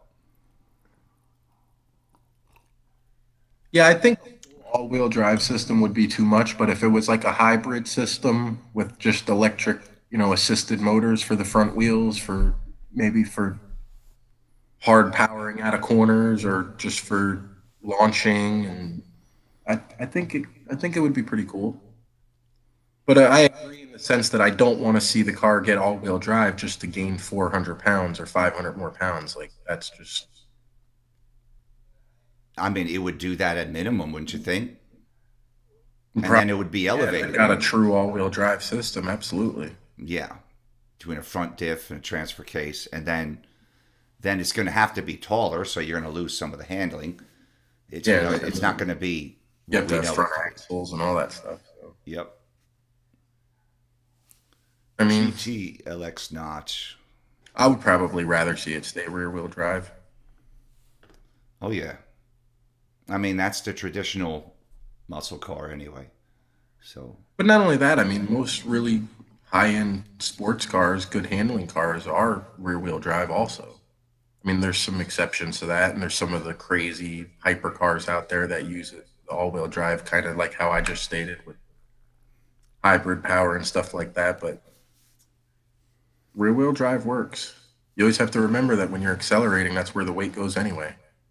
sure, you're going to go back no matter what the situation is. You're going to go back. I want to touch on a little bit of a strange topic. If we could take a few minutes to do so. Um, Over the last few days, I made a post, and question some of the information that was given in a video. Okay, and it kind of ruffled some feathers with the person who was part of the video. And it wasn't really my intent to dig. However, it brings up a topic for me that it breaks down information, the path of information that we get it from, whether we get it from YouTube, any type of social media, friends telling you something. I look at information in three categories. I look at fact, fiction, and opinion, right? And it seems as though there's an overlap where someone's opinion becomes fact, but is not substantiated by any fact. You know what I'm saying? I don't know if I'm communicating this correctly, but it just seems as though, someone makes a recommendation, it's appreciated, but it's not based on any fact, it's based on opinion. It's not a gospel, it's just, hey, I think you should run your tires at 28. But I never did that, but that's what you should do. So, it's there's all these channels that bring you information, and you have to sort through the good ones and the bad ones, and it's kind of frustrating to see channels giving out information that's not accurate. It is, and you've been at this a lot longer than me. You know what I mean? Because you've been part of this whole thing for a lot longer. It's really frustrating, actually. But what do you do? I mean, I just learned how to kind of ignore it and let it roll off my shoulders, because there's always, especially on YouTube or Facebook or any of these social media platforms, even when somebody doesn't know what they're talking about, a lot of times they have a whole freaking fan base of, butt kissers that will believe or stand by anything they say. So right, I just learned to ignore it, and I don't associate with those type of people. And I agree, because I don't either. Especially the ones that are legitimately, they're knowingly doing that. You know what I mean? They're knowingly, you don't know what the hell you're talking about, and you're out there giving advice, and yeah, it's pretty frustrating. Right. Well, I mean, I find it frustrating as well. It's just that, you got all these folks viewing. You might have some younger people that think that that's correct, and when you start learning the wrong shit from a young age, but you got nothing to substantiate that. Well, that's what happens. You just hit it right there. That's what happens. It's it's where the source of information comes from, and people nowadays, they just listen to whoever they trust, or people don't need to. It seems like people don't need to verify things for themselves anymore. That's kind of what I'm going at, because I mean, you could verify damn near anything on the web. And yes, anybody that knows me knows I am a skeptic person. Anything I hear, I'm going to pick up my phone and be like, all right, what? And then when I read it, I'm going to go, wait a minute, who said this? They don't know what they're talking about. Let me get a valuable source here. I am the same way. Read something doesn't mean that it's so. You know what I mean? Where are you get it? Who's the source? Exactly. Source? Is it the manufacturer saying that, or is it? Do you know it through experience? You heard somebody say it, or you know what I mean? You saw it work once and you think that it's cool, or? It's the first time I've ever been in that situation in this kind of setting. I know exactly what situation you're talking about. And honestly, I saw the video and that is completely freaking ridiculous. What the things that was being said on that video. So and no discredit to the video creator, because that's not his forte, and he was only trying to be I don't mean a helpful soul against the person that put out the video in any way, shape, or form. But but when you're giving people help that are less informed than yourself, and you're literally bullshit coming out of your mouth, it's frustrating. It was so bad that I literally, at one point in the video, I questioned, was he joking? And let me tell you what I mean. When I was, for an example, when I was a kid, I used to do carpet cleaning. And kids do stupid stuff. We do stupid shit. We used to tell people, if they were annoying us or they were up our butt, we would tell them you can't walk on the carpet unless you're wearing Nike. And they would believe it. Really? sometimes even if they would question it, they'd be like, "Wait, what? Are you joking?" I mean, if you hold a straight enough face and you're like, "No, no, no, seriously, don't walk on the carpet. You don't have Nikes. Like only Nikes have a special formula in them. If you walk on the carpet, it's going to bleed into the carpet." It's, I mean, it's but we were just messing with. We were just having fun. It wasn't like, you know what I mean. It was just to no, mess with I people. get it. I get Yeah, it. we thought it was funny.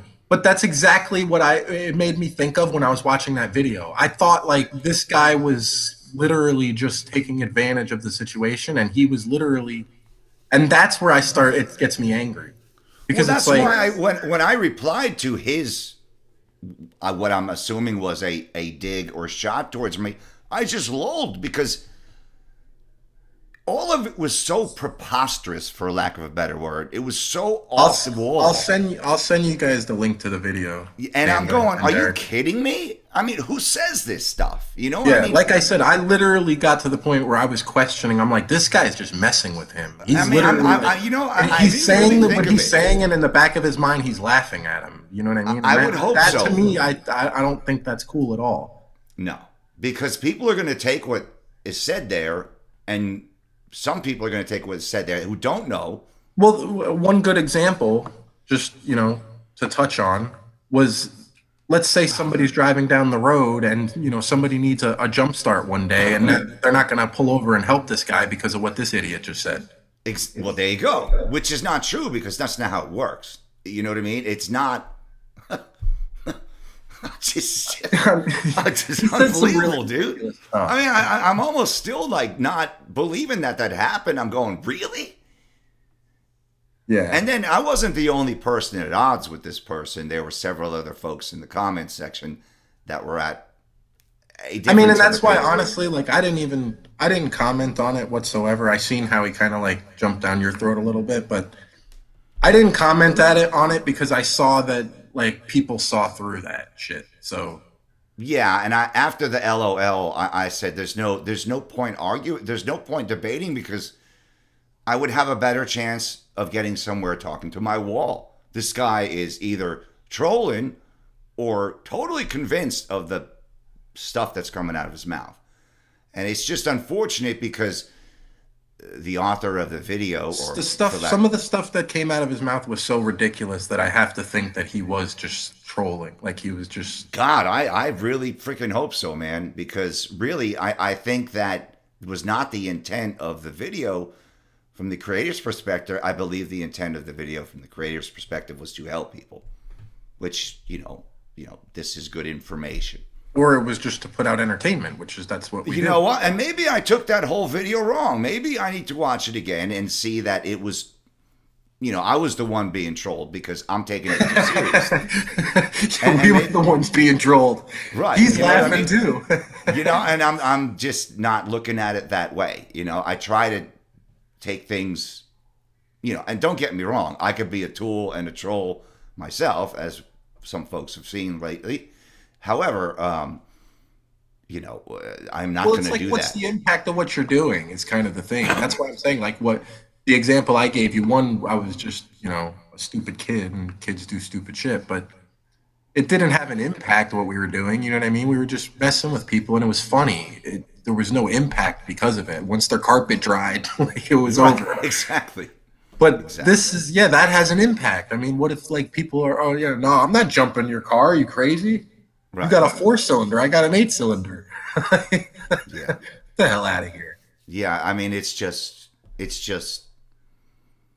I mean, there were more holes in that than Swiss cheese. And then to sit here and say it's basic automotive schooling. Wow. Is that what they're teaching in schooling? Come on. Really? I don't believe so. Let me see. Was that a cornflake on my car? Actually, it was not. It was not a cornflake. I believe it was a piece of the beautiful stuff that's falling from the sky right now, like of one of the trees I have. I don't know. I just had a moment there where I thought I could do something funny instead of being serious, because being serious sucks. I'm serious a lot because of how I have to deal with my stuff, but I do have to have an alter side Yeah, sometimes. I agree. And no, I wouldn't be surprised at how stupid some people are. But here's my thing in this one situation. And correct me if I'm wrong, Mike, because I don't know the backstory to it. But wasn't this guy like from Ford Roadside or something like Yes. that? Okay, Yes. so there we go. So like I would think if this guy was really that stupid, like he couldn't possibly have gotten a job doing what he does. Well, there you So go. I mean, there's so many layers to this, dude. Like, okay, that's what makes me think like he sensed, yeah, I don't want to come off the wrong way, but he sensed a lack of knowledge and he just felt perhaps, like yeah. he was going to chastise somebody, if that's the correct term. I believe it is. But you put it take the creator's position. Here he's genuinely trying to be a helpful channel, but there is definitely comedy involved there.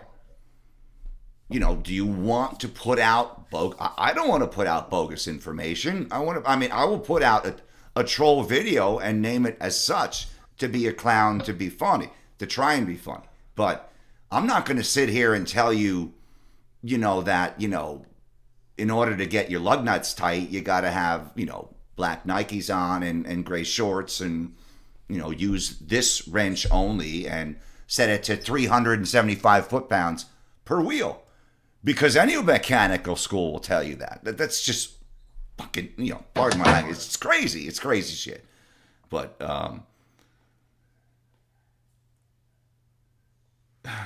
true. If it was Michael Mack, he would have ate what was on that car. That's what someone said, yeah. What?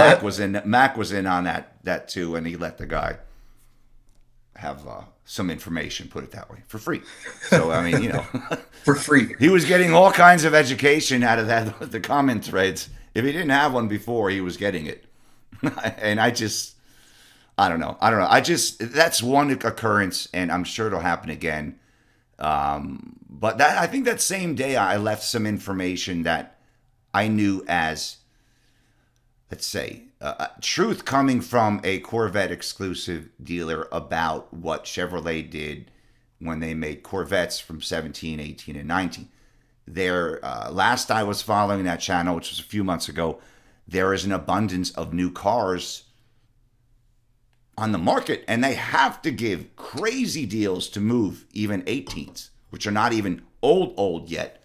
And they're giving even crazier deals to move 17s because there are so many overmade with the anticipation of the C8 or other reasons that, if you want to go buy a Corvette, I bet you with 50 grand, you can get yourself a smoking freaking vet with at least 15 or more thousand off, maybe 20. That is because one there's thing just I too many. honestly, as a Mustang fan, I've never really understood looking from the other side.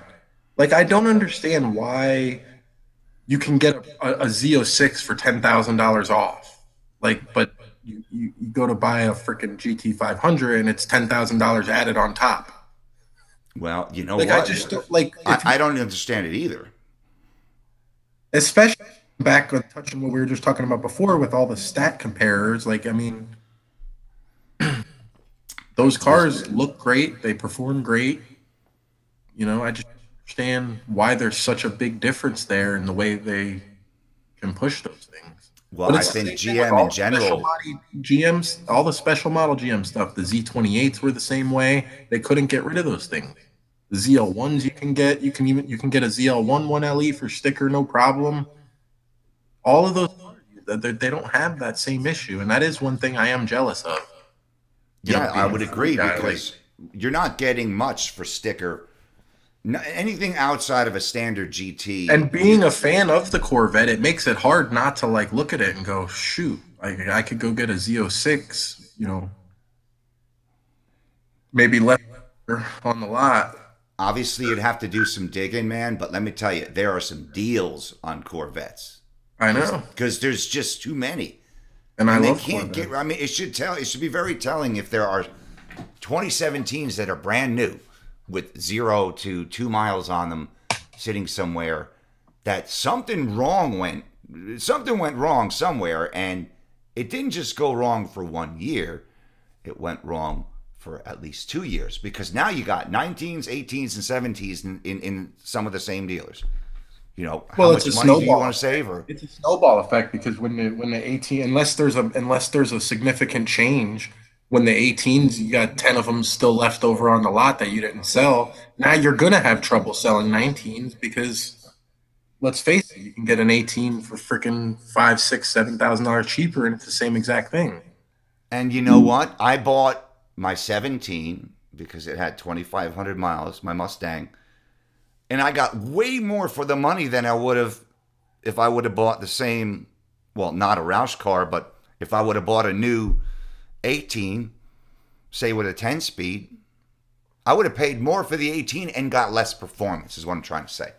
You know, I wouldn't have had a blower. It wouldn't have been, you know, a Roush numbered car, if that means anything, before I dropped dead. You know, I mean, there's a lot of things that were different. Was yours used? It was, yeah, I had 2,500 miles on it. But I mean, it was. That's always a tough compare, though. Like it is, but I mean, the reason I bought that is, but even after I bought mine, they had some Roush cars. Roush cars sell slow. They want way too much money. They're fully pimped RS3. I like the Roush cars. I like what they offer for the most part. I'm not a fan of anything that gets double-sided taped on. But aside from that, like I'm a fan of what they do. But they're out of control with pricing because anytime there is a Ford Performance or SVT product available alongside it, it's a no-brainer. I mean, I'm getting a GT with a bunch of these add-on parts, and you're trying to charge me the same things I can get the freaking fully engineered ground up car for. Right. I mean, I'm not a big fan of the stick-on stuff either. I mean, I've said it in my video. I'm just at a point of no return to fix my hood or I don't get an either. astronomical amount of money to. Roush has a legit racing heritage, and they still to this day, I mean, they race. They're a racing company. I don't understand how they end up with the double-sided tape on parts when they're a true, you know, racing company. You would think they would have a lot more functional stuff on the cars. Well, you would think, but unfortunately, that's not the case. Yeah, and see, I'm Starting looking at to see it this, somewhat. and Like some of the stuff on the 18 is functional. Like the splitter looks pretty promising on the new Roush, but still, they still do it. They got those things they put over the little grill openings. Like those look like freaking. Those look like something. If you told me to design some stuff to, you know, some aero products that would slow my car down, I would design something like that. I remember knocking on Stang mode for hour. those side flare. They're like little side parachutes. Like I'm like exactly what I think. I made a reference. I'm like, dude, you gotta take those parachutes off your car. You know, I know Roush ones, but they're not helping him go down a quarter mile. But I don't know. And they're completely non-functional. They're literally glued onto the side of the car or to the front of the car. They don't serve. They don't flow air through them. They're not cooling ducts. They're just no. And I mean, not a fan of anything like that. I can't go backwards in time for sure and change anything about what I did with the hood scoop. I don't mind it. And being it's an actual Roush hood scoop and this car is a Roush car, it's a, you know, it's a Roush charged car. I don't mind it, but I certainly would have never put it on there. But again, I think, in my opinion, the best buy right now is a used GT350 because you can pick one of those cars up for less than you could probably get a brand new, fully loaded 18 GT, and it's just such a. You think they're under 50? I've seen them under 50. Yep. Really? I have. Man, I've seen brand new 18s not long ago for a few grand off MSRP, which I probably could have whittled down even more, but I would have been, you know, still mid 50s, but brand new. And it was tempting, but I didn't do it. I don't know if a manual car is in my future after the way things have been going for me. So who knows? Yeah. Well, it's a good thing that the automatics are. You know, 10 years ago, I would have been devastated over not being able to drive a manual. But nowadays, with the DCTs and these 10 speeds, and it's a good time to be in an auto. It is definitely a good thing. What is this? Underfed, are you talking to me? Did I do something wrong? What video? Stupid. Oh, okay. All right, I was trying to be politically correct, guys. The bottom line is there was a video that came out about Be secretive. I didn't want to. Yeah, I didn't want to do that because it is a good Mustang channel and it's a good person. And certainly the creator had no intent of causing any harm. However, the individual that was in there, yeah, I mean, it has to do with an R and a Just to be three. clear, the curator, The the creator had creator nothing to of do with this. the creator of the video, yeah, had literally nothing to do with it. All he did was call for Ford's roadside support. Yeah. So it was Rated R Cars. I'll say it. Rated R Cars put out a video about his battery being dead, which in its own right is just. Right. And he I called understand Ford it's actually roadside kind of support, common. And the guy that came to help him out, Was a tool. yeah, had some advice that was a little bit Was not questionable, good. to say the least. You know, I mean, I'm not going to say exactly, but really, I'll say this: anyone the that only knows, thing I watched the whole video. The only thing that I feel that he said that was true was that his jump box was too small to jump the car. That was the only thing he said for that entire video that I was like, yeah, that's true. Jump box Well, is probably perhaps too small. if he But had that's a a completely no-brainer. dead I mean, battery, he had his yeah. own jump box and the car wouldn't start off it. Yeah, like clearly that's quite the observation there. All right, so someone just said, yeah, that guy was dumb as hell. So I don't feel so bad because I didn't say that. I said he was not accurate. And now So we yeah, have so Speed now that Addict I joining. guess since like it's out there, what it like, just to say a couple of things he said. He said like when you're jump starting a car, like he basically refused to jump start Rated R's car when his jump box wouldn't work. He had asked him if he had any jumper cables, and he gave him a bullshit line telling him that his car is a V6, and since his is a V8, you can't do that. And then he proceeded to even further elaborate on it and say that you have to match cylinder displacement Right. to And jumpstart another car. liters. You, So you got to kind of use want to like match 4 liter liters. to 4 liter to jumpstart a car. That was one of the ridiculous things that he had said. Yeah, I was like, wow.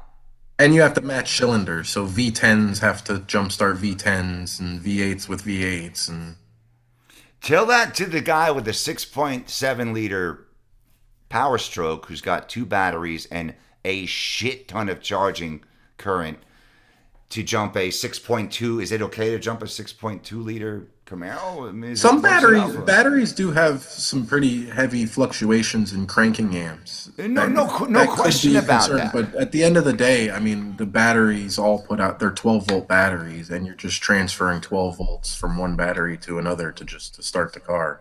And you're not always talking about a battery that's I mean, he was over there jumped. making it sound like every car, like you. First of all, he actually said that you're jump starting it with a motor. Like you have to use this motor to jumpstart that motor. Like you don't use a motor to jumpstart a motor. You use a battery, and it's a 12-volt battery. Maybe I would be concerned if I was like jumpstarting, like what you said, a 6.2 diesel with a 65 series freaking 3,000 cold cranking amps on a little Honda 52R Exactly. battery that like You're not going to get anywhere. However, yeah, if you it just might not.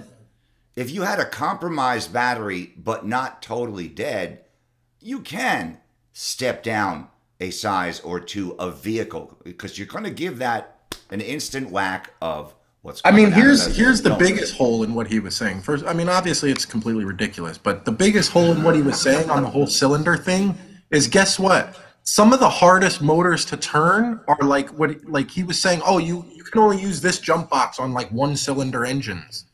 I could show you some 1-cylinder engines that you won't be able to turn with your big jump box. I don't even know Like that I caught that. Yeah, Honestly. like my old YZ490, which was a 500cc two-stroke single-cylinder engine. Like I had to wear motocross boots just to be able to jump to kickstart that bike because it would literally bruise the bottom. I mean, it would take all of my 220 pounds to like jump up and just to turn that thing. Yeah, but you know what? It's more dictated by compression than it is Exactly. the amount of cylinders. Yeah, I mean, So what you he can was have a saying, large. like, Let's go back to the 70s when compression ratio and horsepower and torque were dropped dramatically. You know, you could take a 4-cylinder today that would require the same amount of cranking amps, if not more, than some of those cars from the Probably 70s more, that you yeah. could fart and the thing would turn over. You know, I mean, because there was no resistance. You know, Yeah, I that's mean, what I'm saying. I mean, there's literally plenty of single cylinder engines out there, or motorcycles that you would have a lot of trouble there you turning go. over. Your time. You just need to hook it up and wait and let the charging occur. It's you know, it's Yeah, crazy. my YZ490 was like I think it was like a 79 or an 8. It was old. It was like a 1980. But that thing, I'll tell you what, man, you want to talk about a beast of a freaking dirt bike. I don't think to this day like there's a dirt bike that would freaking touch that thing.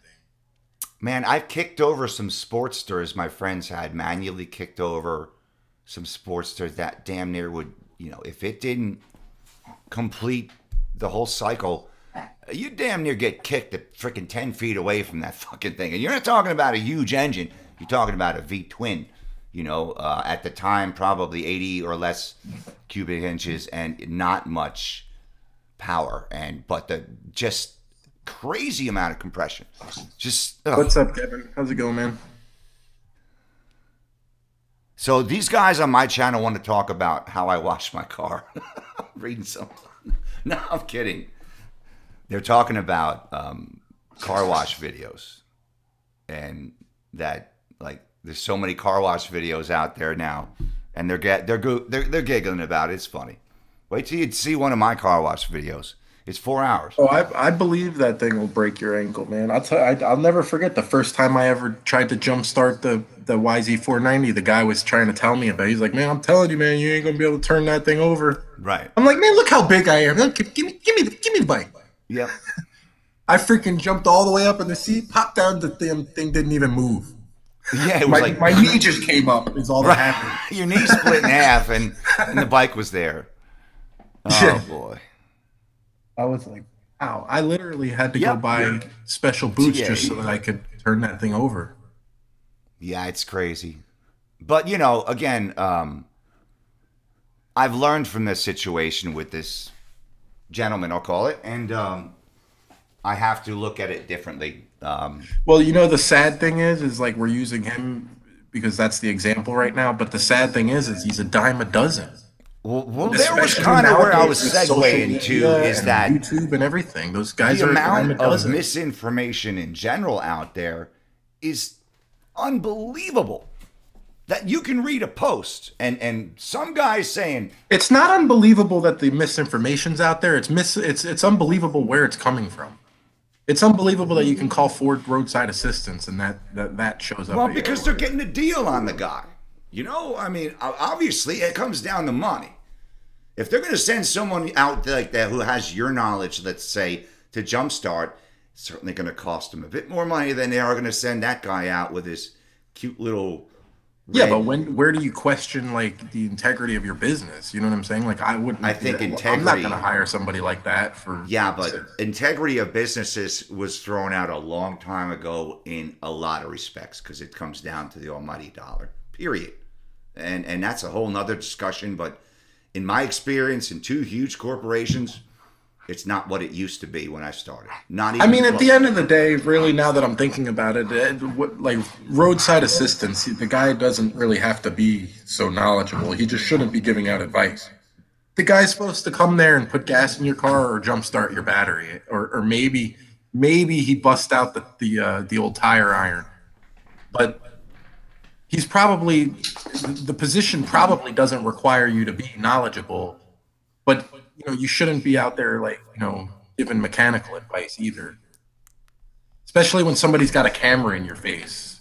Sitting Well, there, maybe "Oh, yeah, here, maybe give me there was some advice something for my about that. YouTube channel." Right. There might have been something about that to where perhaps there was some what I'm looking for the word, but there was some it begins with an E. Not exaggeration, but embellishing on certain things, taking it to another level.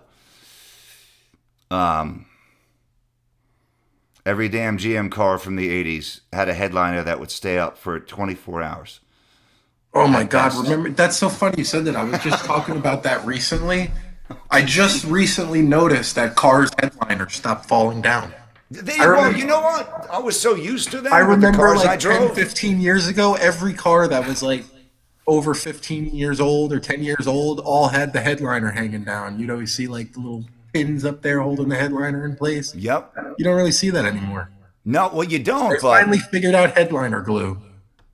it only took them 30 years, but that's okay. We got it down now. I'm trying to find a picture to show you guys something I've been working on, and I'm not sure I can find it. Um, there we go. There we go. I got a picture. So I'm going Oh to yeah, that's screen. funny. Yeah, Alon's in here. You remember that dirt bike? That's right. I bought that with you. That's funny. I need to have. It's nice to have things that I actually don't even know start. what happened to that dirt bike actually. Siphon frame, screen I don't capture. remember selling it. New screen capture. Let me see if I could do this. Window. Select window. Do, do, do, do. No. Application doc. No, no, no, no, no. No, I don't want that. Capture video. So All right, I I might can't have get. to remove your post there, optimistically cynical, because I'm not sure if that's politically correct. You're gonna get me demonetized. I can't get this to work, so I'm gonna forget about this. I'm getting a little too buzzed. But let's just say one of my next videos, guys, I'm going to be showing you guys some super cool things I'm working on that are going to be coming to my channel. And unless things change, I'm going to get a visit from good old Serpent Stangs, Serpent Stangs soon. We're going to do some cool things to my car, since I obviously can't do them. So you'll have videos on that Some too. cool Mustang kid stuff. Mustang, we're going to take it to another level, you know, like polish the inside of my rims and do like, polish my strut tower braces and things like that, that are important to me. Make me go I want fast. to lobby to take one of the kids out of Cool Kid Mustang Kids. What do you Which think? one? Just one of the kids. Got one kid too many. You have to talk to. I gave Michael Mack the copyright on that because it's the only thing to do, and really you're gonna have to discuss that with him because I'm not We don't doing need it. to say kid twice. It's just cool Mustang kids. Yep, cool kid Mustang kids. I don't know. I could go either way with that. I think it runs Yeah. off good either way. Well, look, you got anything else? Because I'm always asking you. So you got anything for me? Good, thanks. Because I don't have anything. But no, seriously, you have anything for me? Anything interesting? have Have I anything for decided you? on this? Anyone that's got an MGW shifter, I I am just looking to do installed that. one last weekend. I got a video coming out on that. Do you? Yeah. So you'll be ready to do mine. Yeah. Did you do it on a I think lift? No, Oh, I don't okay. have a lift. I At didn't least know not you. at my I didn't know house. if you did it I at your can get cousin's access shop to a or. lift if I really. Yeah, I mean, at the dealer, I can get access to one, but I don't take advantage of that. I don't do it for personal. You know, Right. I don't know if I'll have a lift by the time. We have to nail down the date, but I know it's after. It's going to be I after mean, your it's race. doable. You don't really need a lift to do it. It's just you gotta lay on the ground a lot. I know, but I need a lift to look at the other side of my car in It's case a it gets pretty dirty. involved install for just a shifter. How many hours is that, you think? 6? On laying on the ground, yeah, every bit of 6 hours, I bet. probably. Now, what I wanted to ask you, since a lot of parts are going to be coming out to get that in, are there any additional braces or things that should be swapped that will benefit the M82 outside of, I hear there's some great different transmission fluid. You can siphon your old stuff out and put this new stuff in. It's slicker. It stops some of the clunking. I forget who makes it. Someone said it on one of the previous things, but do you have any experience with that stuff? Changing the fluid to some kind of special. I mean, I told you kind of how I feel about fluids. I pretty much stick to what the factory puts in there. I mean, they did their homework. They paid the engineers to freaking clearance check everything, and they're the ones wearing the lab coats. True. All right. Well, You were expecting me to remember what you told me, which is the first mistake there. But that's I guess I could go back and watch the video. Yeah, no, that's a good point. But what about like I see there's additional braces or changing rubber to some kind of maybe Teflon impregnated things. Are there There's a things little out there's a there? little tranny mount bushing insert Steeda makes. I think it's worth it for $30 investment to Since tighten the up that stuff's going to be laser. out anyway, right? Is that what you're saying? You just do it anyway. We're going to have it out and Kind of, yeah. unassembled. You just have to pull the little tranny cross member off to do that. What are you doing, buddy? I see. You're gonna knock my light over. I see. Well, I'll have to get research, and once we solidify that date, which won't be long, well, I got to get ordering.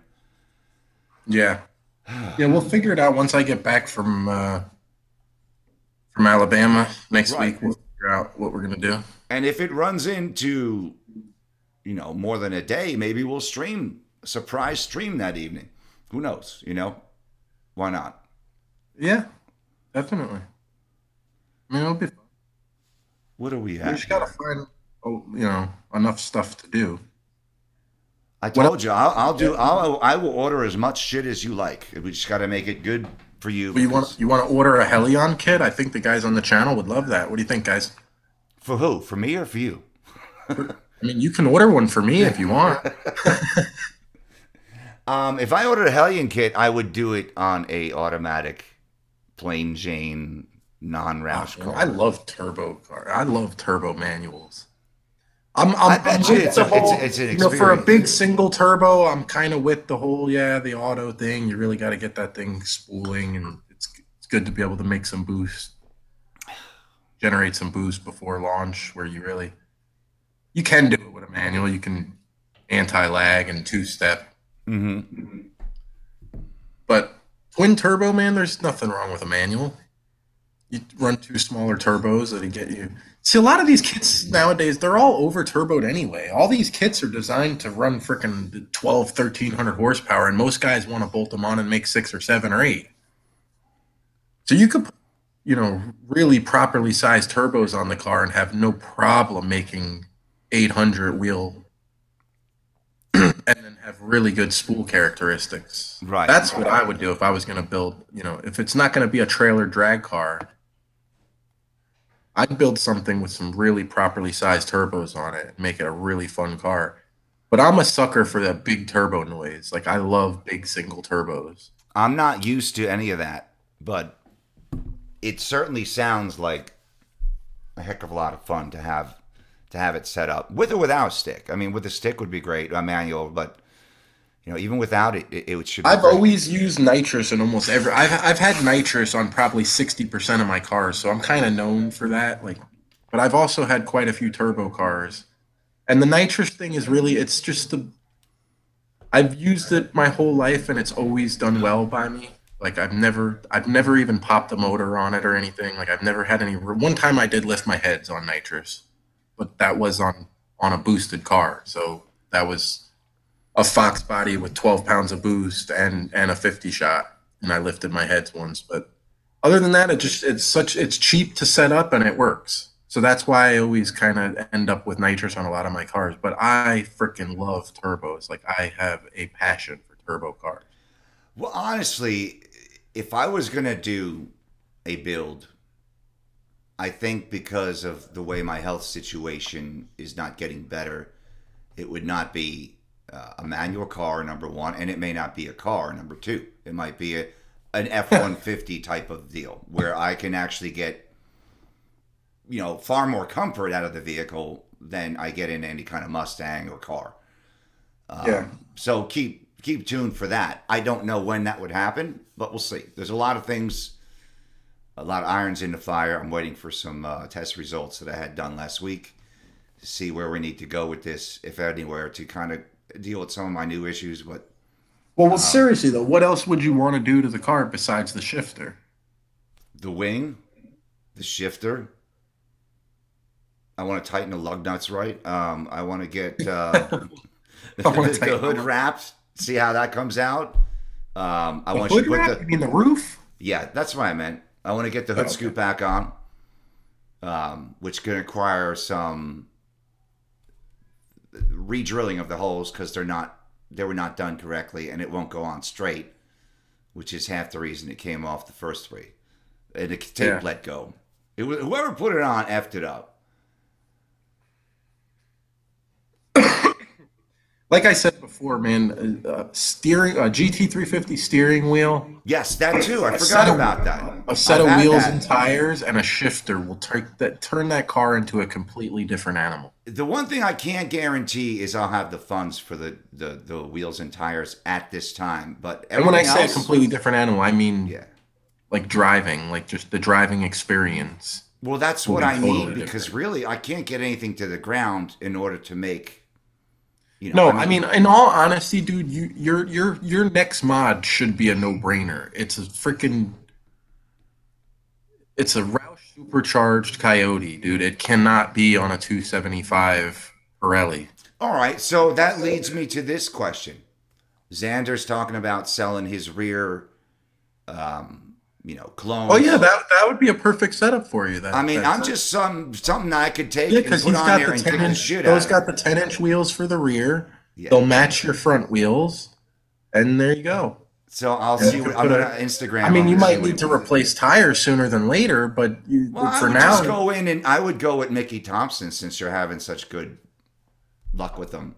You know, if they make a drag race. I'm a fan of the NT05R for the street. I mean, it's a great tire. But I mean, if you're going what I did for my car and what Xander's doing now, I mean, we're going for all out ET. So well, no, I get that. But what I do know is that it certainly can't be worse than what I have, and it'll allow me to at least get a bigger tire on there. You know, and I could just kick those tires' asses, select a new one, and have them put on, and not worry about it. You know what I mean? And it would be the least expensive. You could do like an epic burnout video and then get some new tires. Straight. We know. I mean, yeah. I'm due for a lot of epic videos that are more than a 2-3 shift in in 4 seconds or whatever it was. It's just I haven't been able to. But hopefully better days are coming. And like I said, when you come out, we're gonna get a lot of my car out in the wild because I'm gonna let you drive it because I'm not gonna kid myself and think I could drive as well as you can because I can't. Turbo trans. See, I've never actually had a turbo V8, and that's like a bucket list thing for me. I want a turbo Coyote or a turbo, some sort of turbo Mustang. My turbo experience was with DSMs, like back in the day. Well, I'm still a big fan of them, but they're old and they're hard to find. But I was a big fan of all the DSM cars, so like anything that came with the 4G63 turbo motor. Now it's just the Evo, the Mitsubishi Evo that kind of has that platform. But those cars were a ton of fun. And they came live, turbo, and just a turbo swap. You can make 400 horsepower in one of those things pretty easily. Mm-hmm. And they weigh, I always had the front wheel drive ones, but those things weigh, 2,400 pounds. Oh, man. And 400 horse is pretty easy to get out of it. It probably wasn't the fastest car I ever had, my last DSM, but it felt like it was, if that makes sense. The driving experience of a car can make it seem far more capable than it really is. As long as you're getting the experience out of it, that's what matters. I mean, I've driven a couple of cars that were kind of bland feeling, thinking I was going to, they were going to be a candidate for something I was going to buy, but the experience was mediocre. The car was the real reason I never had a turbo, because really when I bought my 15, that was my intention. I was going to put a Helion kit on the car. It's the twin turbo that, hey? But when the GT500 talk started, obviously I thought the GT500 was inevitable right away after the S550 release. We were just coming off the 13 and 14 cars and they were taking really well. Mm-hmm. I thought the car was coming soon, and I thought it was going to for sure be twin turbo. I mean, that was kind of the rumor at the time, was that the GT500 was going to. And as a matter of fact, from what I've heard through the grapevine, that it was originally tested with a twin turbo, and they scrapped that plan. Wow. Unfortunately. I wonder why. Because that would be That would be killer. I heard that it was a space constraint that they just Okay, I couldn't, could see that that. they I were could going to definitely have to see that because modify it. some of the And it makes sense because anytime you look at the specialty products, they pretty much always try to stick without having to change any type of chassis stuff. So like the body itself, firewall, all the quarters, all that stuff never gets changed. And right. that's for production reasons to keep the cost down and to keep them flowing through the same production line as the regular cars do. Um, so from what I was told, that they would have had to modify the firewall, and I guess it was just too much cost. It was going to Let's make the save car that for cost the too next much. revision. They do need a bit. They need a turbo V8 vehicle to whip some ass. It would be great. Well, Ford has also shown that they were making the push towards turbo vehicles. One of the things that I thought that, hey, this is a clue that it's inevitable, it's going to happen, is that every single Ford vehicle currently is offered with a turbocharger. True. Every one. So to me, that is like, oh yeah, it's coming. I think it kind of fits the mold. I think Underfed said it earlier that it doesn't, or maybe it was stupid fast, but the supercharger on the GT500 just doesn't really seem to fit the direction of everything else they're doing. You know what I mean? Right. I do. As much as I like the car and all that stuff, I do believe that it was a compromise. I do believe that they said that we got to get we have to build the car. Who knows? Maybe they weren't even going to build it, and it was just so many people wanted it that they said, "All right, let's put something out." It would be pretty damn crappy if they built it because people wanted it, but the reason it's taken so long is because they kind of half-assed it. I hate to put it in that context, but damn, dude, this is taking too friggin' long. But it might have been in engineering and review, 3 to 5 years prior to the announcement of it. Maybe, who knows? Maybe that's it. Maybe that's why the car took so long. Maybe they built the thing. It was supposed to be a twin turbo, and they started the development and the engineering, and they had to go back to the drawing board and start from No, scratch. shit. How much could it have taken to do what they did? Put the supercharged 5.2 in it. I mean, God, it Oh my couldn't have been God, it's that so bad, much didn't more it? than that, though. Really, dude. Like a lot of people, that's one of my that grinds my gears when people say stuff like that because Well, I it's mean, I'm always going to be the bad cop, Steve. You yeah, got to but know it's that. not the We got to same as get the the content aftermarket here. where people think that you can just slap a supercharger on something and it makes a good car. It doesn't. My point is, they've used supercharged platforms hand in hand with Roush on several different types of vehicles. I didn't say Yeah, but slap it's the still thing a on stock there. Mustang with a supercharger on it.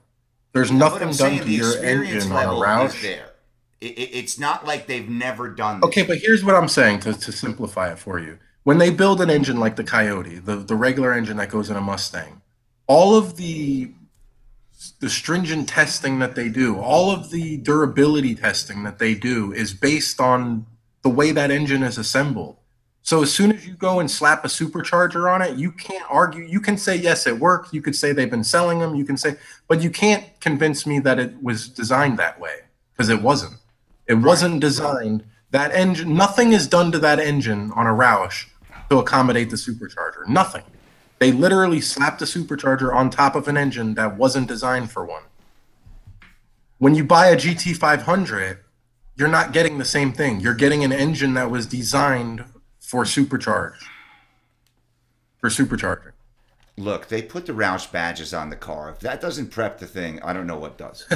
But in all seriousness, I understand what you're saying. But what I am trying to say is the concept of them supercharging is not new. No, the concept of supercharging isn't, but it's not as simple as like, okay, here, this doesn't take any engineering. Let's just slap a supercharger on it. I don't know. I'm not communicating well. It's probably because I'm pretty screwed up after my second drink.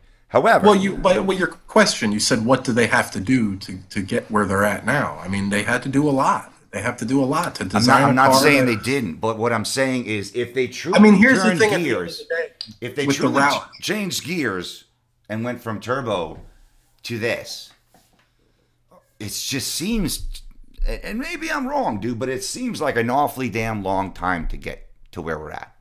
That's all. No, there's no argument there. That it doesn't seem like it took a long time. It did take a long time. Yeah, and I'm not waiting for one. And Which if is I what was brings me waiting for back one, to goodness. I believe something changed in that game. I agree. Like, there's no way that it took them 5 years to develop this. You know what I'm saying? Something Mm-hmm. held it back, whether it was a complete change of direction or whether it was to align with what they felt where it would align with the market. You know what I'm saying? Like, maybe they felt they needed to hold the car. Maybe it had something to do with S650 release. Who knows? Yeah, Maybe it no, had something to it do could have with had. Yeah, GT350 doing way better than they might have thought it was going to do. So maybe yeah. they I said, mean, let's just keep selling, let's keep pushing this thing for. we're never gonna get the answer, so we No, could no. speculate. But it just, I don't know. I'm trying not to undermine the effort. It just seems Yeah, that. I also had a 92 TSI 303. Yeah, I had a TSI, had a 91 laser turbo, and then my last one I had a 95 Eclipse GST, and I had a 20G on that one. I love that thing with that 20G on it, man. Hmm. I had a big 20G too. It was like a custom. It had a T3 exhaust side and then the TD06 compressor. So it was about the biggest you could get a 20G. You know, the biggest setup you can get. Yeah, I think blast. Hmm. It felt so much faster than it was because it was front wheel drive. I didn't even have a diff LSD in the thing, so it would light up one tire. And when the boost kicked in, like it didn't matter where you were. When boost kicked in, it would just light the tires up. That's great. But it was Sounds like still a a fun blast. drive. No, it was a blast. Yeah, it certainly I sounds like actually have an old video of it on my YouTube channel, but it's set to private because it was just kind of like once I went to do the YouTube thing officially, I didn't want like those old little like just walk around bullshit videos on there. Oh, like mine? Yeah, I don't. I wouldn't want to put those on there either. That's fine. But no, yeah, I totally get it. But I mean, plus there might be an audience for it. You know, it's probably a badass little ride, dude. I know you changed gears, but it's I don't know. If it's a good video, hey, why not? It's still content. I don't know. Yeah, that was like back in the days before like YouTubers were like vloggers. They were just like car YouTube channels, just kind of posted car content like races or pulls or dynos. It wasn't really like a vlogging thing going on. I kind of entered YouTube in this capacity to where vlogging and stuff was already a thing. I'm really not familiar. I never really used YouTube for much other than musical stuff um, and Iron Fist informational Leadfoot. purposes. That sounds really familiar. What is that? Have I ever read Iron Fist Leadfoot? I don't believe so, but it sounds awful familiar.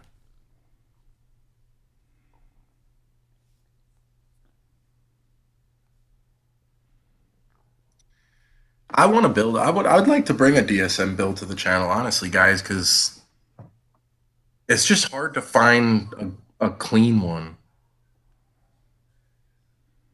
But it would be a little side build for the channel, I think, because they're pretty cheap, I'd and like to have a side you build can as do with well. those things. I I'm would tune not. it myself and everything. I just need someone to build it. There you go. Let's do a project, a collaboration. What do you think?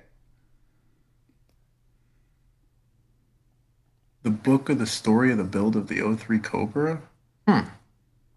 Maybe I have read it because it sounds awful familiar, but I don't recall. Is there maybe a video on it too? I'll have to check it out though, one way or the other. It sounds interesting. But I am pretty familiar about the '03 Cobra story and all that stuff. I don't know if it's talked about in that book, but at one point, speaking of changing directions and stuff, that originally they were prototyping the '03 Cobra as an NA car. They wanted it to be NA, and I think they were testing it with like a big 5.4 in it, Hmm. and they just couldn't get the power out of it that they wanted to get out of it. And that's when John Coletti said, "Well, we got the Lightning with the supercharger on it, and that setup works real good." So I think they took a blower right off a Lightning and slapped it on, and that's when they were like, "Yep, this is the way we're going." Wow. Hmm. John Coletti was the man. Like you can tell like John Coletti was a true car guy. And nothing I don't know the new guy, the Carl Whitman or whatever his name is. Like I don't know too much about him, but I just don't sense that he's a true car enthusiast. I think he's more like a like he's an engineer nerd. You know what I mean? Like he's an enthusiast of the He's a doohickey numbers guy. gadgets and yeah, exactly. And that is a different breed than a car guy with a mechanical and automotive engineering background. Totally different.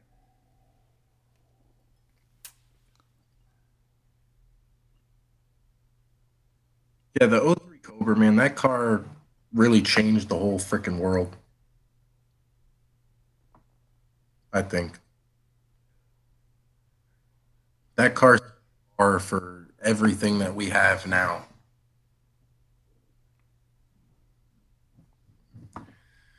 So we're 2 hours, 20 minutes in. I think we'll probably wrap it up. What do you say? Yeah, I'm cool. Thank You're you cool? guys for joining as always. It was a busy week this week for me with a lot of testing going on and unexpected visit that is going wonderful. Let's put it that way. So I'm gonna just focus on getting through what I need to get through with these next tests and see if they could do anything else for me. And then there's a lot of work for me to do with this because I want to go beyond just two windows, and we can. And I need some better lighting. Yeah, guys, the plan is to have guests on the Yes, show. like everybody, Any of you like guys, yeah, any of you guys that even if you don't have a channel, if you just, if you want to join in and, share car information or car stories, whatever, we'd like to have. But also anybody that has a channel, if you guys want to be on the show just to hang out, hit us up. yep. I mean, hit one of us So up, thanks a and we'll. lot, 303 Street Machines, $5. It's good stuff, he said. Appreciate that. Thank you very much. Good deal. I got some thanks, and I appreciate it. And yeah, we'll see you guys next We'll week. see you guys next week. See you later, Ken. See you later, everybody. Yeah, take care, guys.